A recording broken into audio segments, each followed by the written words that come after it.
inspected the world, but it flew away from her reach, and the bullets catching her teeth. Life goes on, it gets so heavy, the wheel breaks the butterfly. I have directed the Secretary of the Treasury to take the action necessary to defend the dollar against the speculators. I have directed Secretary Connally to suspend temporarily the convertibility of the dollar into gold or other reserve assets. In cooperation with the International Monetary Fund and those who trade with us, we will press for the necessary reforms to set up an urgently needed new international monetary system. What is the proper relationship, what should be the proper relationship between a chairman of the Fed and a president of the United States? Well, first of all, the Federal Reserve is an independent agency, and that means basically that there is no other agency of government which can overrule actions that we take. In our commercial paper program. And who got the money? Hundreds and hundreds of banks. Any bank that has access to the U.S. Federal Reserve's discount. You tell us who they are. No. So who got the money? To financial institutions in Europe and other countries. Which ones? I don't know. $500 billion and you don't know who got the money? Anything specific about it? Do you know my counsel says Section 14 of the Federal Reserve Act. Well, let's talk about that. Do you think it's consistent with the spirit of that provision of the Constitution for a group like the FMOC to hand out $500 billion to foreigners without any action by this Congress? Congress approved it in the Federal Reserve Act. When was that? Quite a long time ago. I don't know the exact date. 100 years ago? The original act is 1914, I believe. I don't know whether this provision was in 1914 or not, but the Federal Reserve Act was in 1913. All right. What I would not support is a requirement that any requirement that would diminish the independence of the Federal Reserve in implementing and deciding on implementing in monetary policy.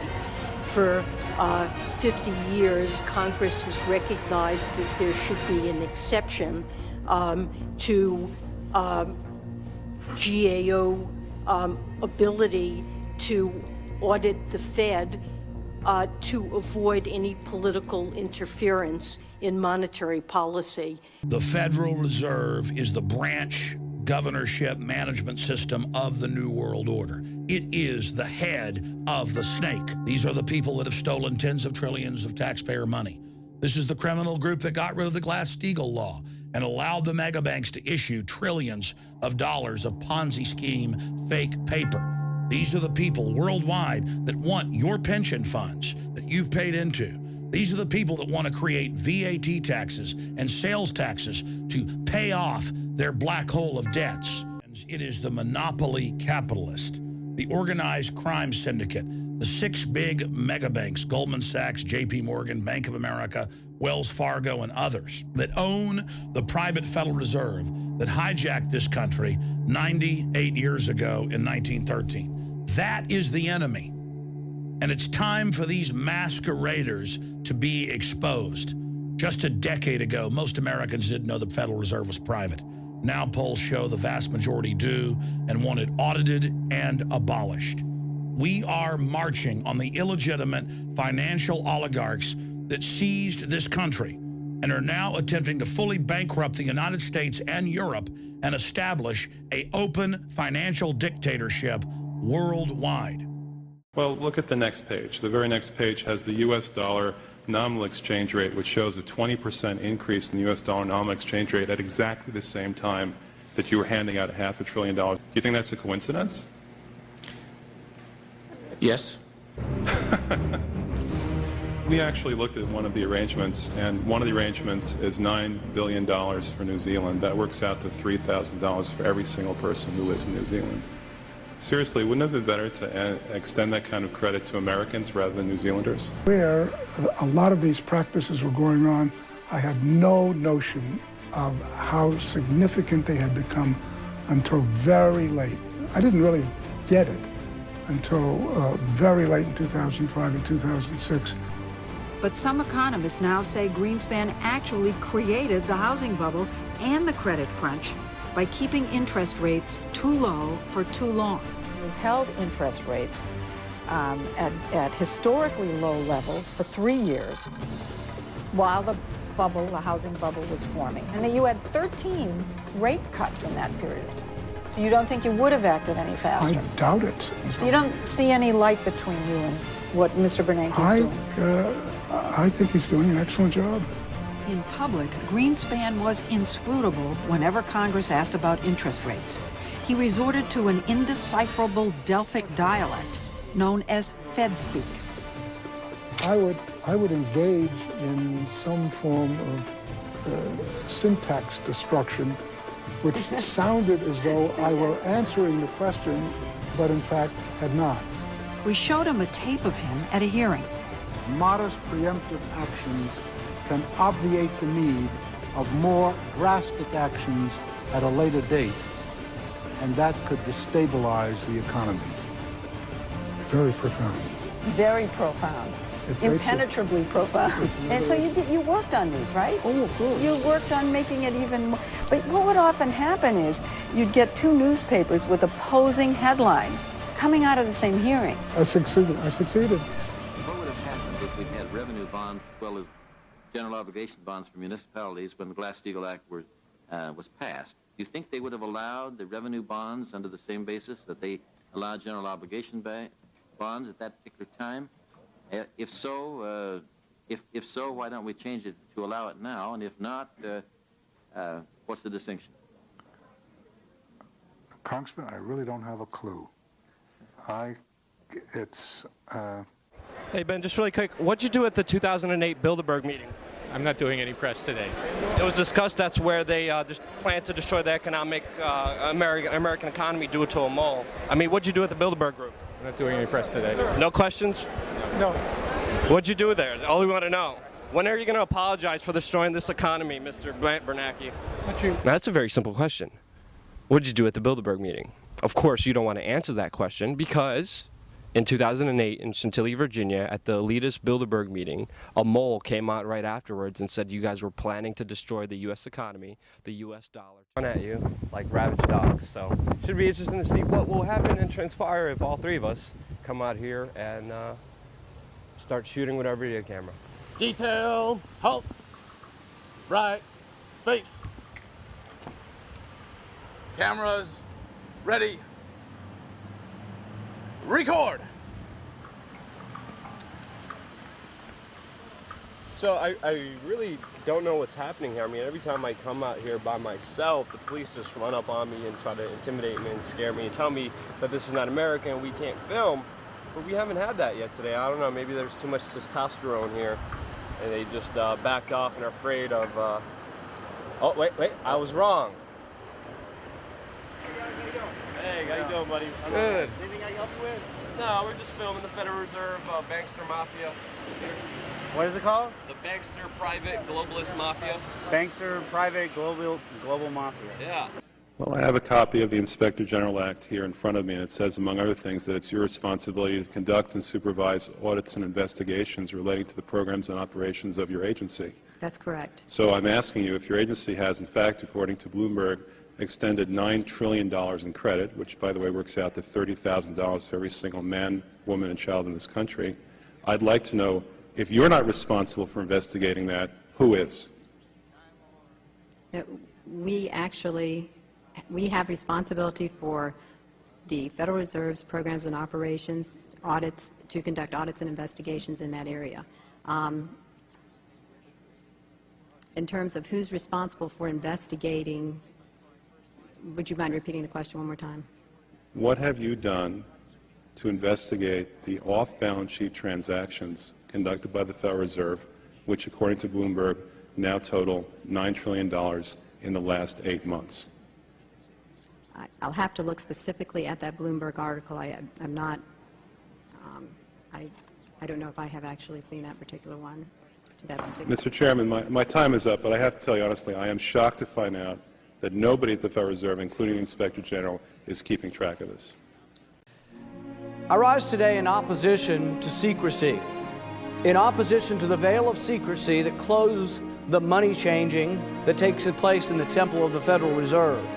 While the money changes hands, the moneyed class gets richer and the middle class gets shortchanged.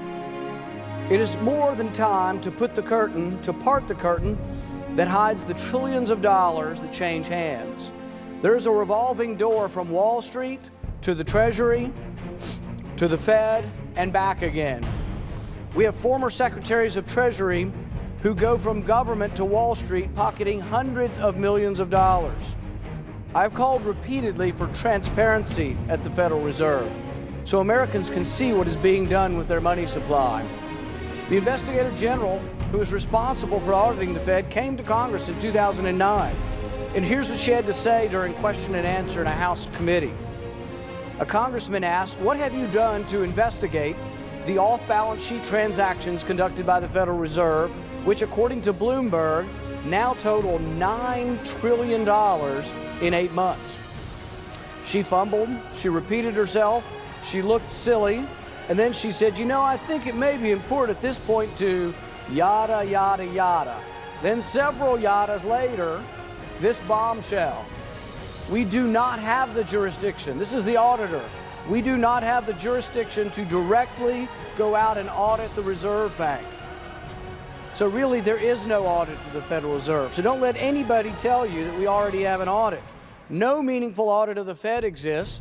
And when the primary auditor and overseer of the Fed was asked about $9 trillion, the inspector had no clue what had been purchased with the money. Since early 2008, the Fed has added nearly $3 trillion to its asset sheet, including among these assets are stuff that nobody else seems to want, such as bad car loans and non-performing mortgages. According to Malden and Tepper's book, Code Red, at $4 trillion, with roughly $55 billion in equity, the Fed is leveraged at about 77 to 1. Think about that. That is an insane amount of leverage for any bank. The Fed is more leveraged than the balance sheets of Lehman Brothers, Bear Stearns, Freddie or Fannie before those institutions essentially failed. Jim Rickards, author of Currency Wars, notes, the Fed is insolvent on a mark-to-market basis.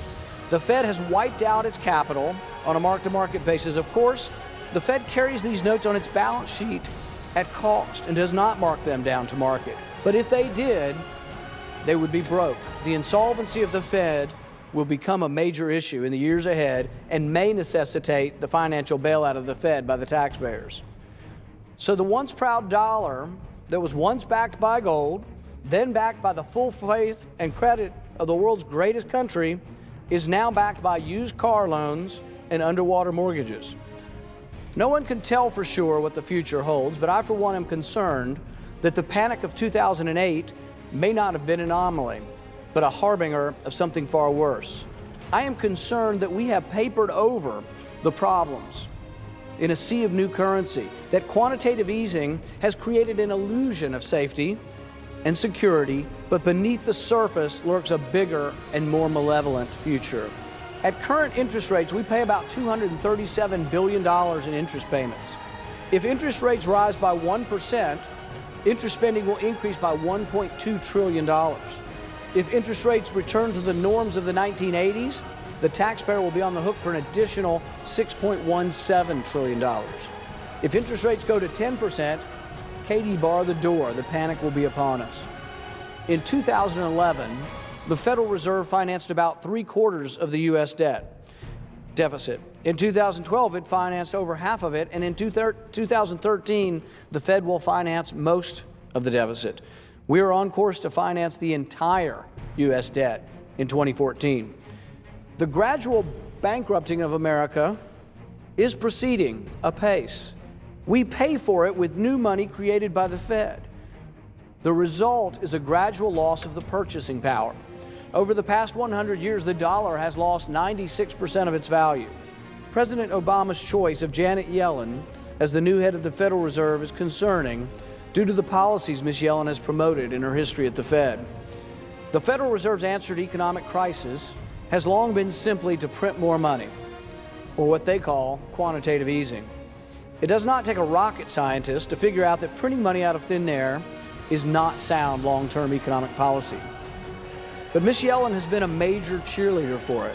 The Washington Post, Neil Irwin wrote that Yellen has been not merely an engineer of quantitative easing and forward guidance, but a consistent voice within the central bank to go even further.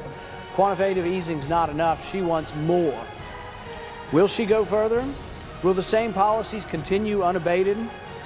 Those of us who think quantitative easing has gotten out of hand are now being asked to confirm a nominee who thinks that the Fed has not done enough along these lines.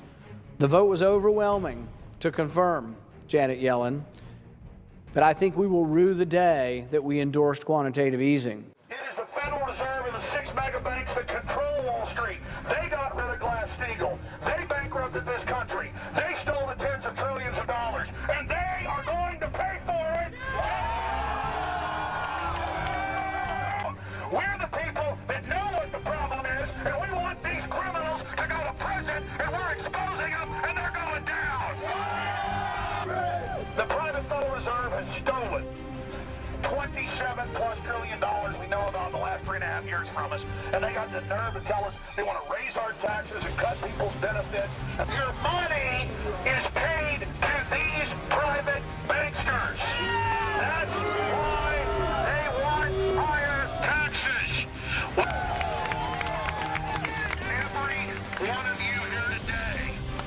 Every one of you here today is making history. And our fellow humans, our fellow Americans of every race, religion, color, creed, across this country and across the world, in Germany, in Spain, in Ireland, in Portugal, in Greece, in Iceland, they're fighting the banksters. In the Fed! In the Fed! In the Fed! In the Fed! In the Fed! In the Fed! In the Fed! In the Fed! In the Fed! And the Federal Reserve and the fractional banking system. When you invest $100 in a bank, they multiply that by 9 and they send it out 9 different ways. They don't just make money on the initial investment, they make it 9 times the initial investment. That's fake money that they printed out of thin air. Fiat money. It's a fiat currency. 1913, this country died when we adopted the central bank and we got rid of sound money.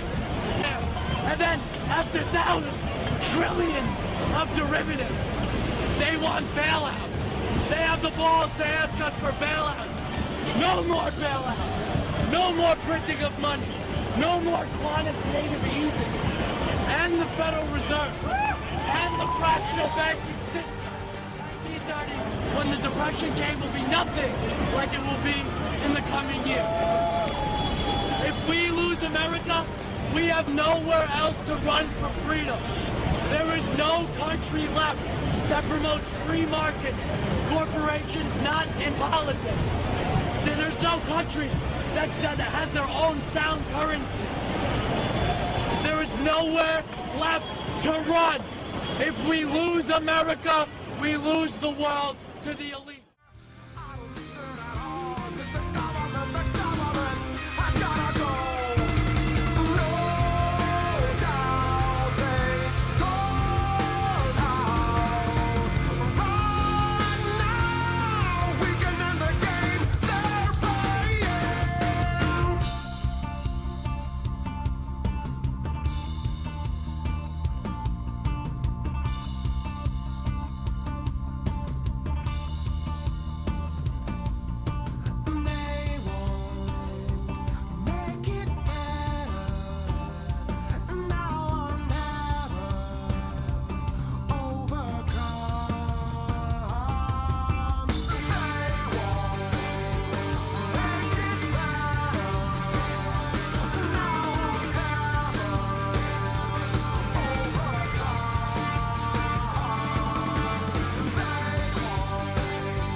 I'm saying we've got a real problem, and I'm tired of Republicans and Democrats who either want Republicans who want to burn the place to the ground, and Democrats, with all due respect, who want to offer a plan that gets it through their end of their second term of their presidency, and then screws me and my kids when it's over. And until we do that, we have to deal with the extraction that is at foot. It is the reason the financial markets are behaving the way they're behaving. That is a mathematical fact. This is not some opinion. This is a mathematical fact.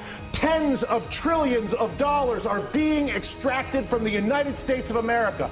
Democrats aren't doing it. Republicans are not doing it. An entire integrated system, financial system, trading system, taxing system that was created by both parties over a period of 2 decades is at work on our entire country right now. And we're sitting here arguing about whether we should do the $4 trillion plan that kicks the can down the road for the president for 2017 or burn the place to the ground. Both of which are reckless, irresponsible, and stupid. And coming on TV for 3 years doing this. And the fact of the matter is that there's a refusal on both the Democratic and the Republican side of the aisle to acknowledge the mathematical problem, which is that the United States of America is being extracted. It's being extracted through banking, it's being extracted through trade, and it's being extracted through taxation. And there's not a single politician that has stepped forward, Susan, to deal with America, because when you realize that the banking system is fully corrupt and defrauding us, and I come out and say that, which is what I want my president to do, that at that exact moment I say, you know what, we got a screwed up situation here, people. You all know it, and now what? I'm going to admit it. And as a result, not only have I admitted it, but we're going to begin the process of solving it like grown-ups. They did it in World War II. They did it after the Civil War. They did it in Latin America with the Brady bonds. We are not seeing it happen now. The panel stays a little more emotional than I anticipated getting at work this afternoon, but what am I going to... Everything depends on exposing these people. Everything depends on showing the people that this is the New World Order. This is the criminals. We're dealing with the king rats here, the people that are carrying out tyranny worldwide. And either they fall or we fall. Either worldwide darkness and a new age of tyranny and oppression and with a scientific overlay, or a new age of liberty and freedom and a new renaissance. The choice is the people's out there. Okay, we can tell you what's going on. You can check it out for yourself and find out it's true. But don't wait. Investigate now. Get involved now. Go out there and reach out now. We don't have time. If you're looking for the solution, look in the mirror. Look right into the mirror, because you out there, men, women, old, young, black, white, doesn't matter. It's going to be up to you if they win or if liberty succeeds and the people have a chance of having any future. Well, my reaction is doesn't matter. I mean, when we went from George Bush to Barack Obama, the only difference was their skin color. Everything else has been pretty much the same. It doesn't matter if you elect a Democrat or a Republican, because they've both sold out to bribery to the same corporate sponsors. I mean, Barack Obama's large contributor was Goldman Sachs. Same thing on the Republican side. If you go to both their conventions, you'll see the same lobbyists paying off both sides, so they win either way. It does not matter who you elect. Values of American savings cut almost in half. Millions of Americans out of work. Again, the worst financial crisis we've seen in a generation. Remind me, Mr. Secretary, what post were you holding when President Bush left office? Just remind me what economic post you were holding. I was the president of the Federal Reserve Bank in New York. Fun is laughing right back at these psychopathic bastards and telling them that we know exactly who they are and exactly what they're doing and exactly what's going on in their souls, and that we see right through their facade. Are U.S. Treasury bonds still safe to invest in? Very much so. I think this is not an issue of credit rating. The United States can pay any debt it has because we can always print money to do that. So there is zero probability of default. I am, of course, completely against money printing as the central banks do, because they enrich basically people that own assets. And the people that don't own assets, their wealth or their standards of living are going down. And that creates then a growing wealth and income inequality that then leads to social unrest or geopolitical problems. In a free market economy, you will always have price fluctuations. The Federal Reserve today artificially manipulates asset prices up. It's a huge mistake, but that's what they do.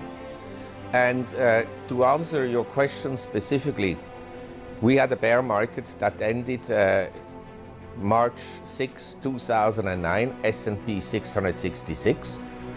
We are over 1,800. We're up almost 3 times. Over the last 2 years, most equity markets around the world, emerging market stock markets, have been down or moving sideways. They're no longer following on the upside. And in the US, an increasing number of shares are breaking down. We had extremely optimistic sentiment just before Christmas, before the peak. We had very heavy insider selling, and we have high valuations and extremely high corporate profits by historical standards if you look at margins and so forth. So my view is, in a month's time, the bull market will be 5 years old. This is the second longest bull market in the last 100 years. I wouldn't buy shares here, I'm not interested. Now, can the market go up another 20%? It's like I wasn't interested to buy the Nasdaq in late 99. And between January 2000, March 2000, the Nasdaq went up another 30%. After people were crying when they realized their losses. So I think, yeah, the markets go up and down. I rather think that the upside potential now is very limited, and there is considerable downside risk. Considerable, probably more downside risk than investors realize. Absolutely. Sterling's selling off, as you point out. The bond market, the gilt market, is collapsing. It's starting to move down. The yields are moving up. The yields are moving up. But the overall trend in this market, when you see a bond market like this trading at 300-year highs, not since 1694 has the UK gilt market been as high as was recently. In your view, and now there's 10, 20 things to write about every single day. This system is in collapse, and it's unbelievable, and most people don't even see what's going on. So what are the top things that are grabbing your attention right now? Mostly, it's how the U.S. government and the Federal Reserve are reacting to all the problems. So you look at Paul Krugman. In the last year, he's come up with 2 plans, and he writes for the New York Times. His first plan was fake an alien invasion. And he said, what will happen is that everyone will create guns to fight aliens, and that will boost our economy. That didn't really work out. And then he said, well, let's make a coin and make it worth $1 trillion. We're in the last days of this financial system in the US. This is Zimbabwe. Talk to me more about that, because there's a lot of people out there that say, you know, things are starting to turn around. Yeah, if you watch CNBC, if you actually pay attention to the US media, they will always tell you there's green shoots, or it's going to be a recovery. Mm-hmm. There's no chance of that. You don't think there are any signs of that? It's not possible. The Why? US government is now 40% of the GDP of the US. There's more people, there's 1 in 4 people on children on food stamps in the US right now. 1 in 6 Americans are on food stamps. There's so much debt, so much government involvement in the economy. There's 11 states in the U.S. now that have more people on welfare than who have jobs. And you don't think that the U.S. government can turn this around? It's not possible. Government can never help anything. And the U.S. government is actually showing now that it really just hurts everything. And this ship is going down. This is the USSR in 1989. Well, lots of people wouldn't believe you. They'd say, you know what, you're out in left field. You're nuts. They would have said the same thing in 1989 with the Soviet Union. There were so many people who were still talking about, oh, the communism is going to work. When it starts to collapse, it's going to happen very fast. We're not there yet. I believe it'll be a few more years. But if people don't start to wake up to what's going on, they're going to get hurt in this collapse. All right. Globally? Mm-hmm. Well, most of the world is Western-based. A lot of the Europe, disaster. US, Canada, Australia, Japan, who also bought into these Keynesian central banking planning. Japan, I think, is going to be the first to fall. Almost everyone here probably has a car. They probably don't own it. It's probably leased. They probably have a house. They say they own it. It's probably a huge mortgage. It's a debt-based economy, and that's not the way to run an economy. And we're nearing the very end of this. So, $600 million of Timberwolf securities is what you sold. Before you sold them, this is what your sales team were telling to each other. Got it? 105? Yes, Mr. Chairman. Look what your sales team was saying about Timberwolf. Boy, that Timberwolf was one shitty deal.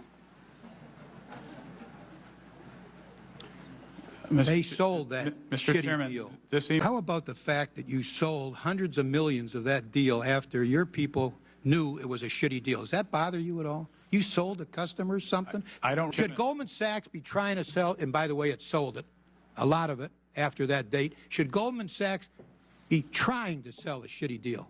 Well, can you answer again, that one? Can you answer that one, yes or no? There are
Yes, I really don't understand the point of view which suggests that somehow London is a very lightly regulated market, and that's why all this fraud and these misdemeanors take place here. Because that's the reality of the situation. Okay, stop peddling that lie. Okay, stop hold on one moment, Max. Let's There's deregulation in London. There's no regulation. You can rehypothecate to infinity in London. Stop telling lies. Max Kaiser, I'll give you your say. Because panel members like that are lying. I'll give you your say in a moment. Max Kaiser in Paris. Let's just hear.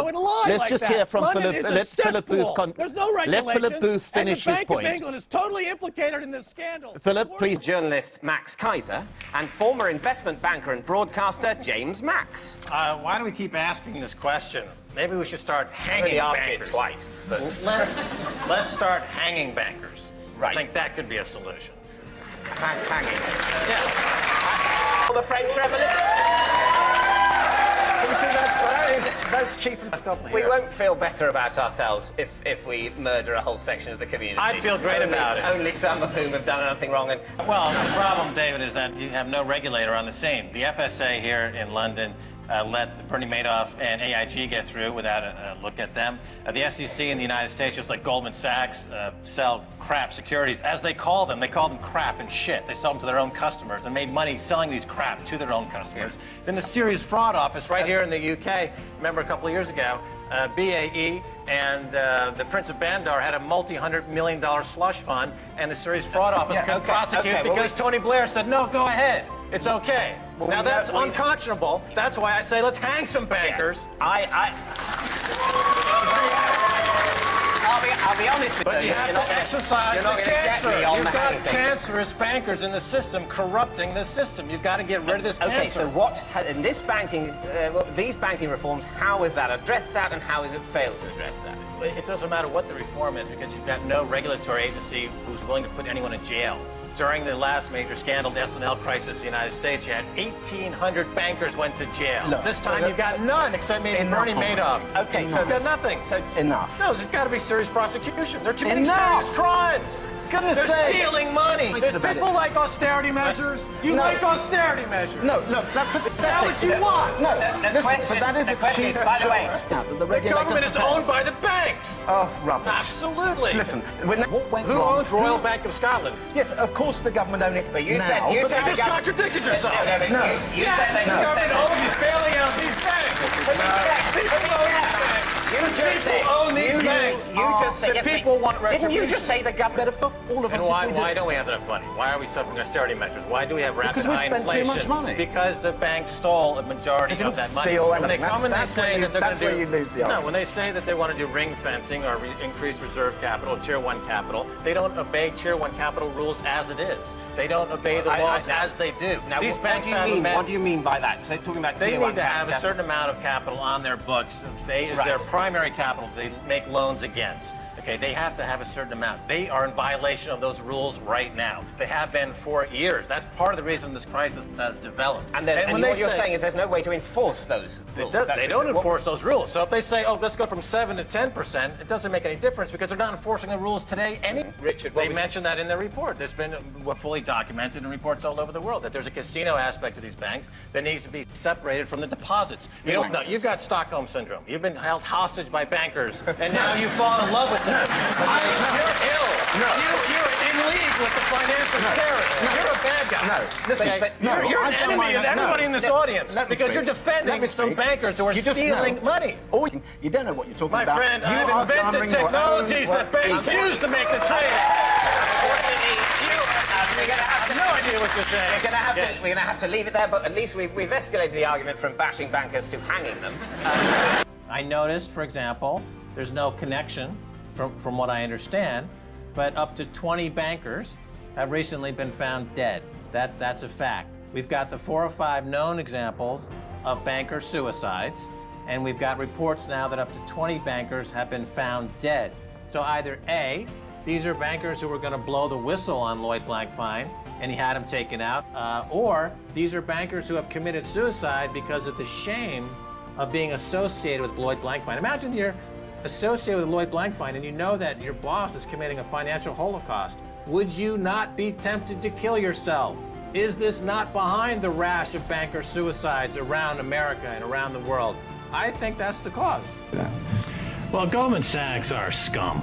I mean, that's the bottom line.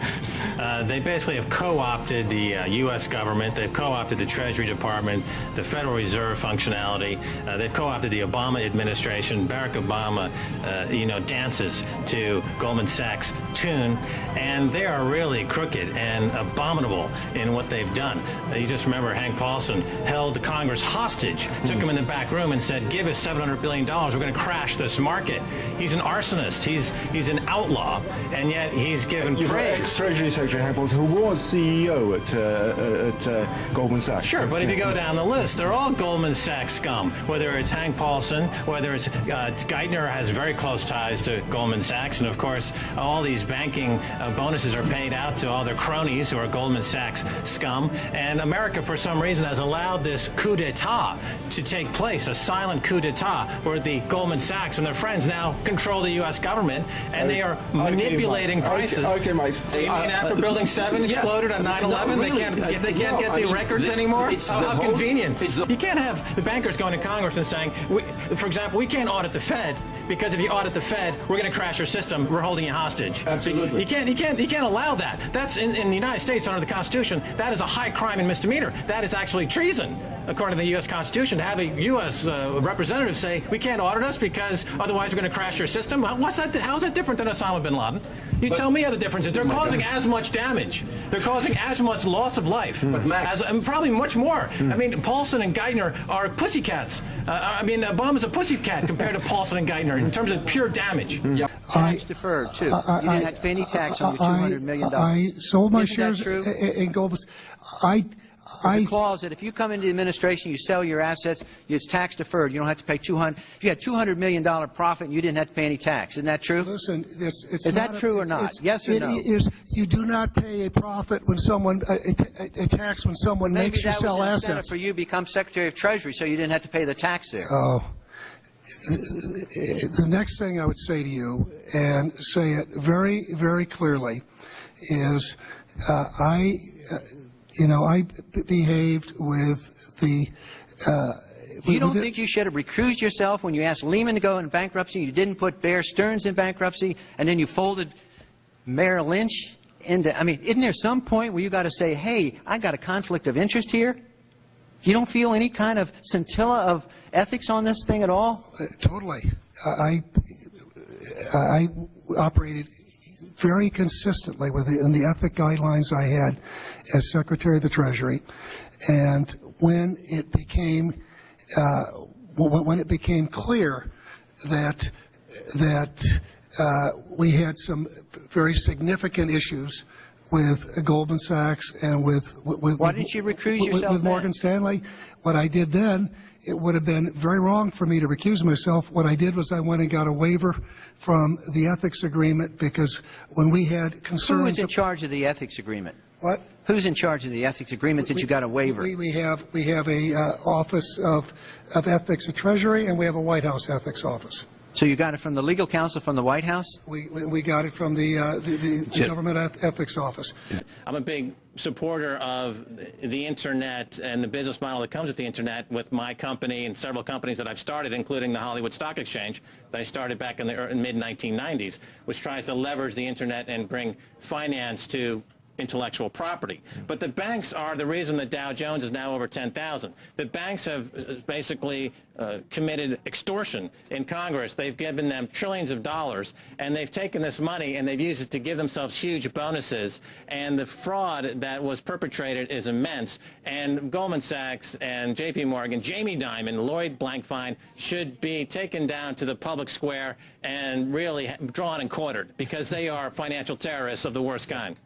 And that is, in 2013 alone, JP Morgan spent nearly $17 billion to settle claims with the federal government.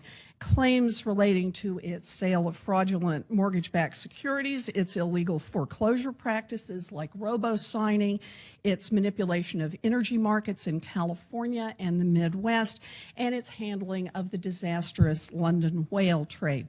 And at the end of the year, JP Morgan gave its CEO, Jamie Dimon, a 75% raise, bringing his total compensation to $20 million.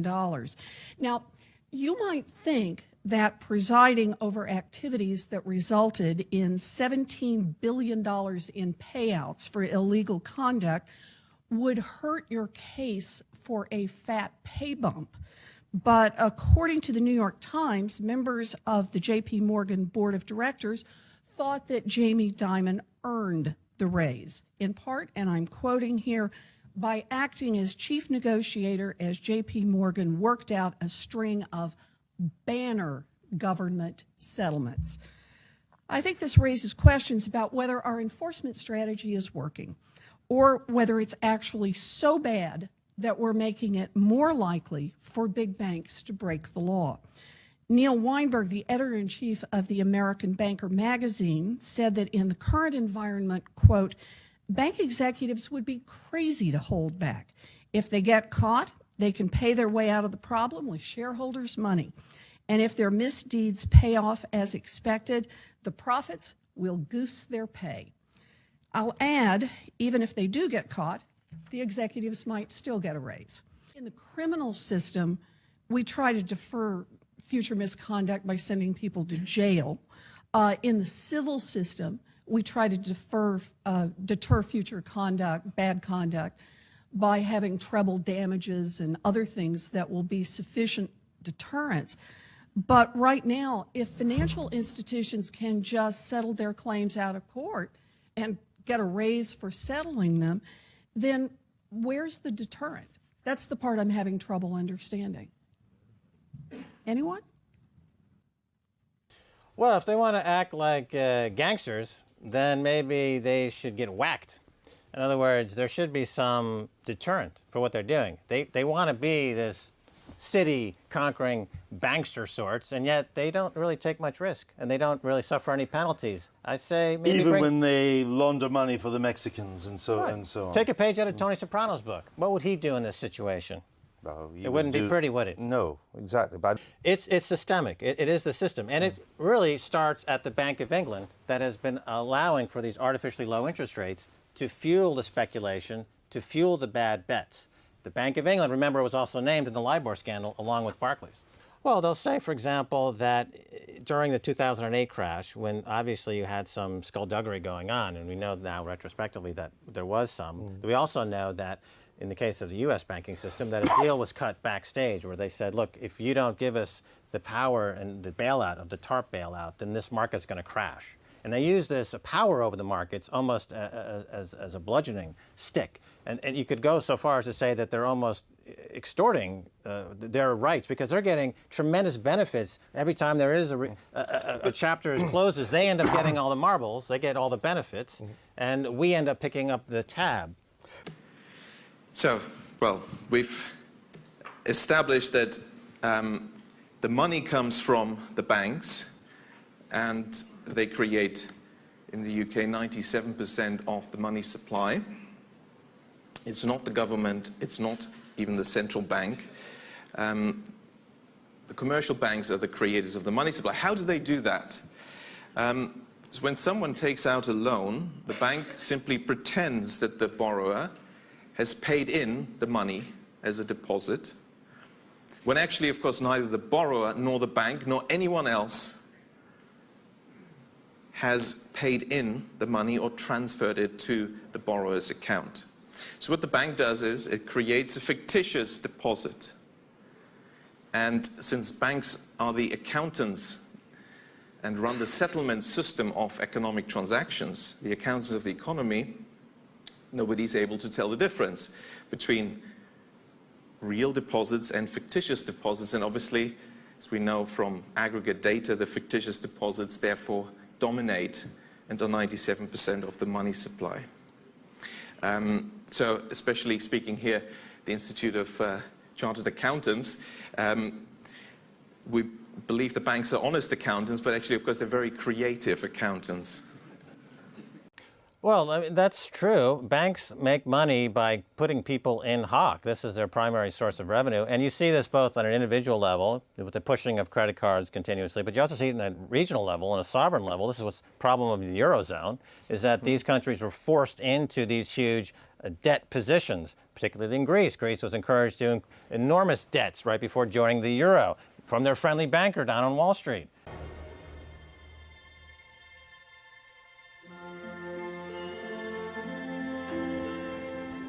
Welcome to London, the financial capital of the world, home of legendary financial minds like Andrew Neil and the honorable British banker. Neither of those statements is true.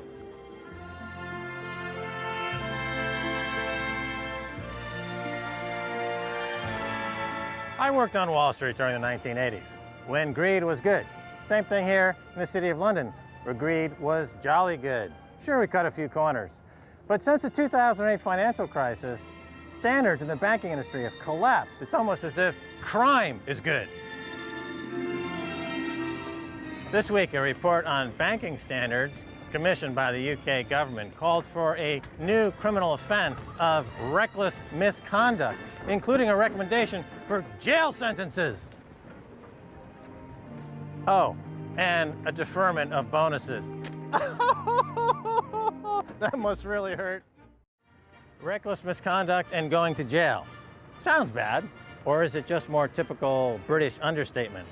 Because included in this term reckless misconduct is HSBC's laundering of billions of pounds worth of Mexican drug cartel money.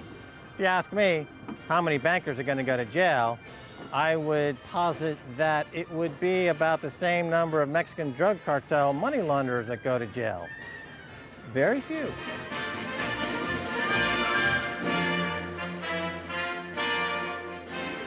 How do they get away with it?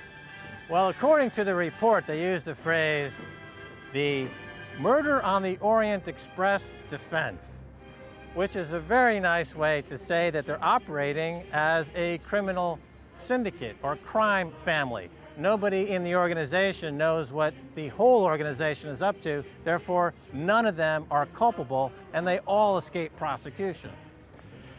These people deserve the name many have given them. Banksters.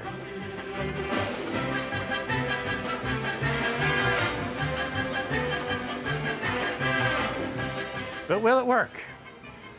Over the past few decades, we've had big and bigger bubbles, big and bigger bursts, and calls for reform. This looks pretty much exactly like that. But I've got a better idea. It might be time for us to take the law in our own hands. If you see a bankster running around in the city,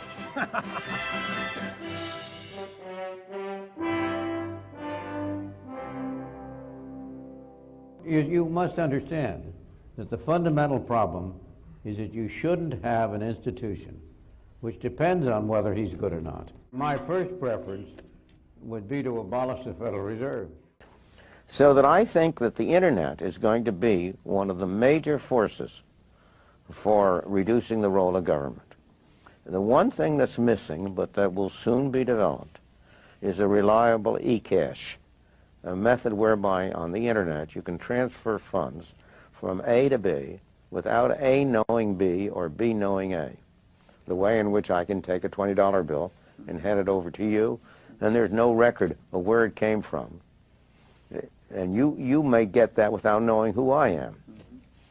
That kind of thing will develop on the internet, and that will make it even easier for people to use the internet. It's a cryptocurrency that exists in computers, and basically it's nothing but a code. It's some digits, but it can't be duplicated by governments, and it can't be manipulated by them. It's a free market attempt at creating a new currency, and maybe this is the solution. I don't know.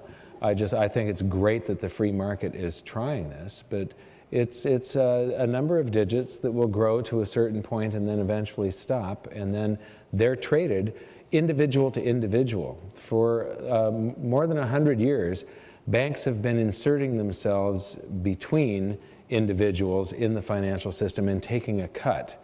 And this destroys prosperity as well. They are taking a slice of economic energy out of a transaction. And as we use credit cards more and more, this goes up more and more. We used to use checks, and before that we used cash. When we used cash, the merchant, when you bought something from a merchant, the merchant got 100% of the purchasing power that you were exchanging for the goods that you're getting from the merchant. When you use a credit card, there's a merchant fee of about, I think it averages about 2%. A risky merchant is paying 3%. A grocery store is paying 0.5% or so. But they've been inserting themselves more and more, and that is the reason that all the biggest buildings on the planet have bank names on them in every city around the planet. Welcome back to the Kaiser Report. I'm Max Kaiser. Time now to turn to Luke Mitchell and Jordan Fish, key developers of Maxcoin. That's right, Maxcoin, We're going to mine the Genesis block right here on this pre-recorded live television show. Luke and Jordan, welcome to the Kaiser Report. Thank you. All right, so tell us about the Maxcoin. What is it? We'll start with you, Jordan. Well, it's an altcoin, another one of them, but we've added some special stuff in. We have indeed. Okay, let me go to my next question. When you set out to create a new crypto, as you are doing right now, this Maxcoin, what are the first questions that you need to ask? Such things as the hashing method and rate. What are the options? Why have you? What have you chosen for Maxcoin?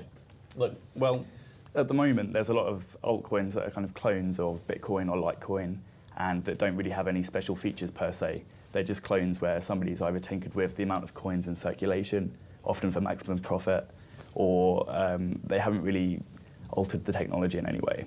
So we set out to make one that was, in some respects, different and better. So we have a new hashing algorithm, one called Kechag, which is the SHA-free hashing algorithm selected by the NIST.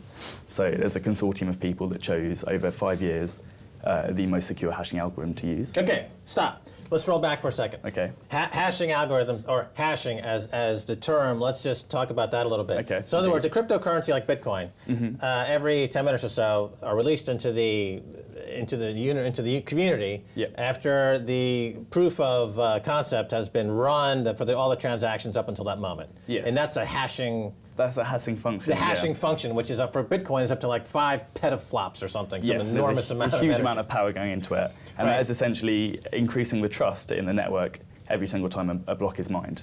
And the hashing algorithm is the mathematics that underlie that principle. It confirms all the transactions. Yeah. So you've got a hashing methodology that is better in some degree, so talk about that, or different. Well, it's different in that it's the most current up-to-date one. So SHA-256, which is what Bitcoin uses, is the previous generation of hashing function. So whilst it's tried and tested, it's also slower, and there are attacks known against it. So we decided, let's use a new one, let's use Kechag, which is, as I said, it's been selected after 5 years of rigorous competition. So we decided to use that. And we also thought about trying to launch a crypto coin in a way that is really fair and that utilizes parameters that isn't only beneficial to the developers. Or early adopters. I should mention you guys are from Bristol University, which appears to be a hotbed of this type of technology. Also home of the Bristol Pound, another alternative currency. Yeah, indeed. So to get to your point here, with this mining that goes on, there's a point now where people are using these very expensive ASIC mining rigs to mine coins, which is essentially mining is the word used to solve these mathematical problems that releases the coins into the community. So you're suggesting now that this is not expensive mining, ASIC mining, not required? Well, for the moment, yeah. So if we launch using a new hashing algorithm, there aren't any ASICs that are tuned or created at the moment in order to solve a crypto coin problem using this hashing algorithm. So if you have Bitcoin, then most people can't afford to buy an ASIC miner, so they don't really have any chance of mining their own coins. So it's a bit of barrier to entry. Exactly. Because the mathematical problems get more difficult as the mining progresses to make it a limited supply and to create that mining analogy. Exactly. Yeah, and even with script coins now, people have GPU farms set up. Every script coin that comes out, they can use the same set of GPUs to mine it. With a new one, you can't. Okay, let's mine the Genesis block right now. Okay. So open up your laptop, and this is going to be the launch of a crypto, essentially. Yeah, indeed. This is exactly what happened to Satoshi Nakamoto in 2009. This is the moment. We're recreating a moment that we are recreating an event. Exactly. But it's called Maxcoin. It's an alternative currency, an altcoin, which is going to be trading alongside other altcoins, and there are now 100 or so altcoins. But let's go ahead. So you are going to mine the Genesis block. Proceed. Proceed. Okay, I'm doing so. It's not overly exciting, I'm afraid. I'm going to warn you. Basically, you're hitting a start button. Yes. So what happened just now? So at the moment, when you mine a Genesis block, you need to set up a few parameters within the code. So we need to give it the time at which we're going to mine it. You specify a particular string, something along the lines of Max Kaiser launches his own altcoin, and then you let the transaction whir for a little while, and eventually it spits out the hash for the first coin in the blockchain, which is the public ledger that details all of the transactions up to date, and that's what mining constitutes, is adding to that ledger. Second, it's going to tell me the Genesis block hash. I can feel it. Mining my mind. It's like an equity conversion. I simply thought about currency, and now it exists in some kind of cyber dimension. But let's talk about people's discussion about crypto, and it's becoming quite huge, of course, because Bitcoin's become a multi-billion-dollar industry, and it's spawning all kinds of startups and venture capital. There's a question about all these altcoins. Where do they fit into the universe? Does creating multiple altcoins, does it dilute the whole Bitcoin crypto experience? What are your thoughts? I think some introduce people to Bitcoin. I think Doge will have brought people that wouldn't have bought Bitcoin into cryptocurrency. I'm sorry, what? The Doge coin. Doge. Yeah. Or Doge. I don't know how to pronounce Doge, it. the Doge of Venice. The Doge is, I believe, or maybe Doggy. But okay, so this is it's a $60 million capitalization of a crypto coin, and it's launched really by a community using exactly what we just did. Exactly, this technology. Right, but different parameters. Yep. Different mining parameters, different hash rates, different algorithm. Exactly. Right. And so, but it has this very thriving community that people that support it, and as such, because more people support it, it has a rise in market capitalization. And you're saying that it's important, it's good because it's drawing people into the crypto space. Is that right? Yeah, I think the target audience for that coin is very different to the Bitcoin target audience, but it gets people into cryptocurrency. And I think there are some altcoins that are detrimental to Bitcoin because some are just released as pure scam coins. Insta-mined or pre-mined. So I think fair distribution is really important when you do launch an altcoin. The altcoin environment kind of seems like a place where you can test new features. So you can try something out, like ZeroCoin is trying out a shared blockchain, so you can't see who gave money to who. On the Bitcoin blockchain, you can see every transaction processing. On ZeroCoin, they don't want that. See, going to this whole crypto experience, I mean, a lot of people, when Bitcoin was first launched, they made the comparison to SETI, the Search for Extraterrestrial Intelligence, which was a program that allowed all laptop CPUs to join in and solve problems for, I guess, NASA to sort through radio frequencies. And they were using the network the combined distributed network to do something that no one computer could do.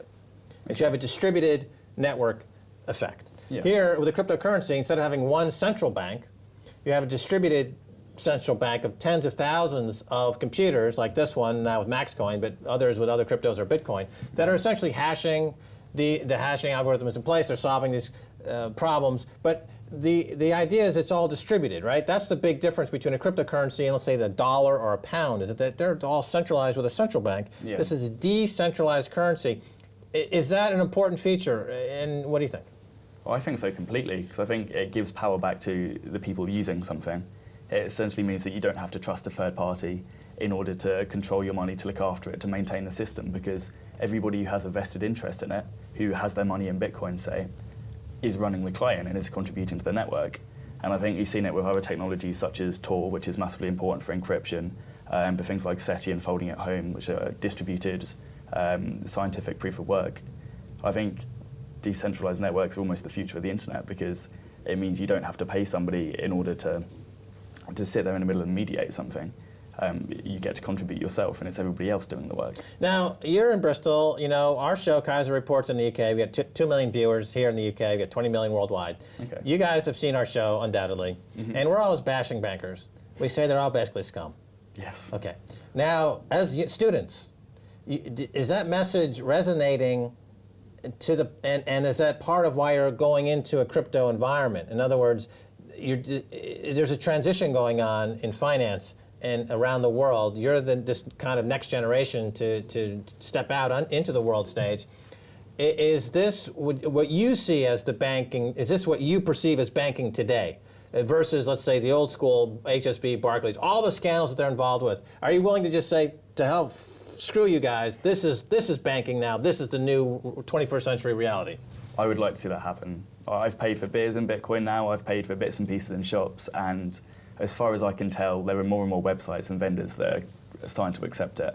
And if it gets to the point where I can live my life without having to use a bank, where I can control it on my phone or from my laptop, I see no problem in doing that. So people can convert pounds into Maxcoin on an exchange, and then they can convert it into Doge, Kite, or Bitcoin, or dollars, or pounds, or yen, right? Yeah.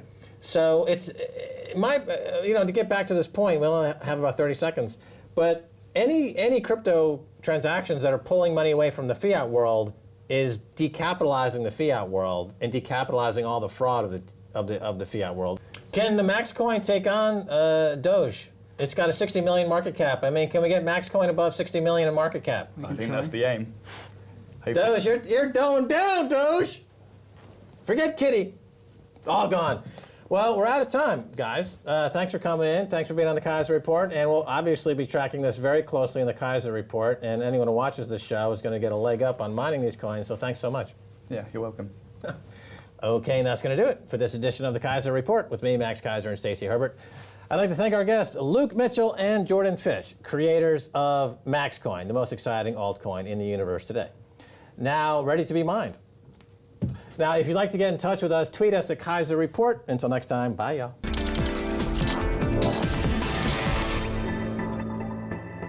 Okay, now you're a cryptographer. So before Bitcoin, there was something called cryptography. Right. And the Satoshi Nakamoto and the Bitcoin phenomenon is, you know, cryptography, the way it works, it could be turned into a currency. Mm-hmm. Because the computing power necessary to solve computational problems for cryptography is setting up a situation where harnessing a network of folks together to do that. In other words, my question is, what was that light bulb moment, I think, and this would be interesting. There's cryptography, it existed before Bitcoin. Mm-hmm. What was Satoshi's insight? What was that light bulb moment? What exactly the transition from, cryptography to a currency model? If that's a legitimate question. Yeah, that's fine. Okay, how would you describe that? There's really two cryptographic primitives that are used in Bitcoin. One is the primitive used for consensus. So there's this idea of the blockchain where I put things into the blockchain and they don't come out. And it's trusted and secure across all parties. So you need a hashing algorithm to do that. We use SHA-256. Maxcoin uses SHA-3, which is better. So there's... Maxcoin is better? Well, how so? SHA-3 is great. Because it's a new cryptographic primitive. It uses a sponge construction. There's all this magic behind it. So I like SHA-3 more than SHA-256. But there's the debate, and there's no debate. Maxcoin is better. Yeah. And the Mt. Gox price is an indication of the faulty mechanism that they've used for price discovery that we've covered on the show many times. We've talked about it, not up to the task. And so they finally were overwhelmed, and they're probably going to go completely out of the picture. And other exchanges will take their place, and the Bitcoin price will recover because the underlying technology of Bitcoin, the cryptology, is not being questioned here. Of course, it's not as strong as Maxcoin cryptology, which has a superior cryptology and a faster hash rate. This is why a lot of people are now moving into Maxcoin, because they realize it's superior to Bitcoin in many ways. Bitcoin, however, does have a first mover advantage, and it is widely adopted, and there's a lot of services and goods plugged into it. But I wouldn't be surprised to see Maxcoin at $20, $30, $40 million market cap in the short term. Well, I'm the artist taxi driver. Well, do I need to introduce him to you? Yeah. Do I need to? The Max Kaiser. I brought a guest. Who's that? John McCain. I brought John McCain to your taxi. He wants to answer all your questions about the new Cold War. Hello, I'm John McCain. There's a new Cold War, and I think I'm still in Vietnam being tortured, but I'm not sure. And Putin. Welcome back to the Kaiser Report. I'm Max Kaiser. Time now to turn to Mark McGowan, also known as the artist taxi driver. How can they vote for David Cameron? How can they vote for a pig like Boris Johnson? When I said I was doing art, Terence McKenna, he said, we are led by the least amongst us, the least noble, the least visionary, the least intelligent. And when in New York, this is these nutters. And when the ones that want to start wars, we live in a society that allows the rich every single day of the week to gamble on whether the poor eat or starve. If that IF campaign, if they want to do something, go to the City of London, go to the city of corruption, and you start talking to Mr. Rio Tinto, you start talking to the African mining companies, you go and start and you talk to that queen, that hairy goat-legged, because she's a goat, she's a centaur, she has hooves. And what happens? Tell us about the film. Now that you're a film director, you've got the glasses. You should be in Cannes next year. This is not a recession. It's a robbery. And we know that through ideological austerity. And the main principle of the film is to expose this government as pigs at the trough of public money and watching them move public services into private pockets. I've interviewed people that have been affected by Atos. What is Atos? Atos is what? Atos is like some sort of like French multinational company that comes round investigating people to find out whether they're disabled or not, asking them, like shaming them, making them lift things, making them roll over, making them have a biscuit. They say, can you stand up? Can you stand up? The guy's in a bloody wheelchair. And he said, what about if someone was holding you? Can you stand up then? Well, he's like, what, if two people were holding me up like that, could I stand up? Say, yeah, you're fit to work. People, a woman, double transplant, heart and lungs. She was found fit to work when she was in a hospital 9 days before she died. It's atrocious. The way they say that we ain't got enough money for the poor, we ain't got enough money for the elderly, we ain't got enough money for disabled people, but we got enough money for them, the parasitic royals, the MPs, and the bankers. About a minute left. Okay. And we have recently the Bilderberg Group was here at Watford, and they drew 5,000 protesters, led pretty much by Alex Jones, who is a shock jock in America, well known in America. He then went on, did some media here in the UK. He went on the BBC on Sunday, and of course there was like a grenade going off and a lot of controversy. What do you? We have about 30, 40 seconds left, but the way that the troika of private interest pushed out the public interest, as you've described it, it ends up with lots of people becoming enraged. And I think Alex Jones is a good example of a guy who expresses that rage. But then when he goes on BBC, he is mocked to some degree. But what is the role of the media here and the BBC in perpetuating this kind of... Everyone, we know that they're going to do things to their own agenda. And the thing about Alex Neil saying, oh, like he was acting or things like that, everyone acts. Do you know what I mean? Everyone acts the whole time. We can't live in reality. Nietzsche said that the real is of no significance to man whatsoever, that we live in a state of continual and perpetual fantasy. We can't hold a thought in our head. The media just plays in. It's just narrative. They've got stories running off all the time. That's how they control people, through fear, through the media, through propaganda. Let's go over here. Max Kaiser. Max Kaiser. Hey! How you doing, buddy? Good to see you, buddy. Fantastic. All these years, good to meet you in person. It's fantastic to see you in person. Good to see you. It's unbelievable. You're doing I'm being sized up, being looked up and down by Max Kaiser. You're doing it. You're here. Yeah. Incredible. Yay. Shake hands. These are classic photos. With Bilderberg. What have I discovered about Bilderberg? The BBC was able to get the documents decades ago that they helped found the euro, which was actually a Nazi German plan to take over countries economically. No, that's on record. And I've interviewed members of the EU Parliament on the subject who were out there at the event. But what's that? 3,000 people. They turned 1,000. Bilderberg is heavily involved in the EU plan and helped hatch it, and it is a Nazi plan. They had Lockheed scandals, just like the big lobbying scandals right now in the 70s, and that's why the SS officer, Prince Bernhard, the founder, had to step down. It is the ultimate lobbying meeting while you guys have this huge scandal going on. Your prime minister's going there.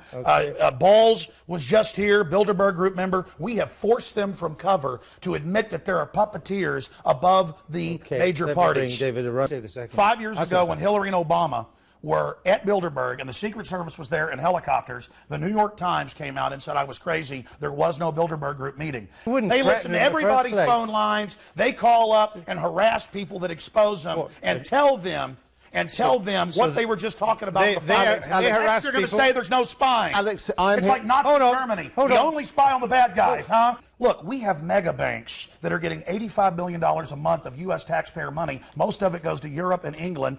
British taxpayers, EU taxpayers have to pay to these mega bankers. They're in there setting this up. It's come out. And then the media distracts you with, look at a guy that talked to a lobbyist when the real lobbyist is going on. Listen, to the extent that it seems people aren't ready to be spied on yet. What was that a fact? People haven't been acclimated yet. Did you let him finish? We're in a police state. It's 1984. Yeah, listen, you guys just want to normalize it because they don't want to make a stink. Do you think the BBC's part of the Bilderberg Group. Well, you know, Winston Smith did work here.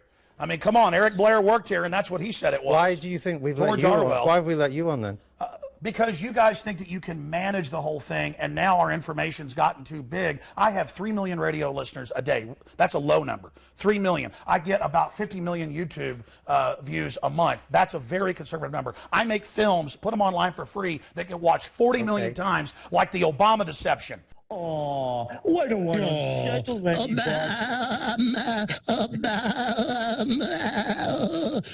They will appease the workers to keep them from rioting, but How do they do that? Is that with the bingo and the beer? well, there's a lot of appeasing going on to the general population to try to keep them calm, and at the same time they're reinforcing the surveillance state and the police state.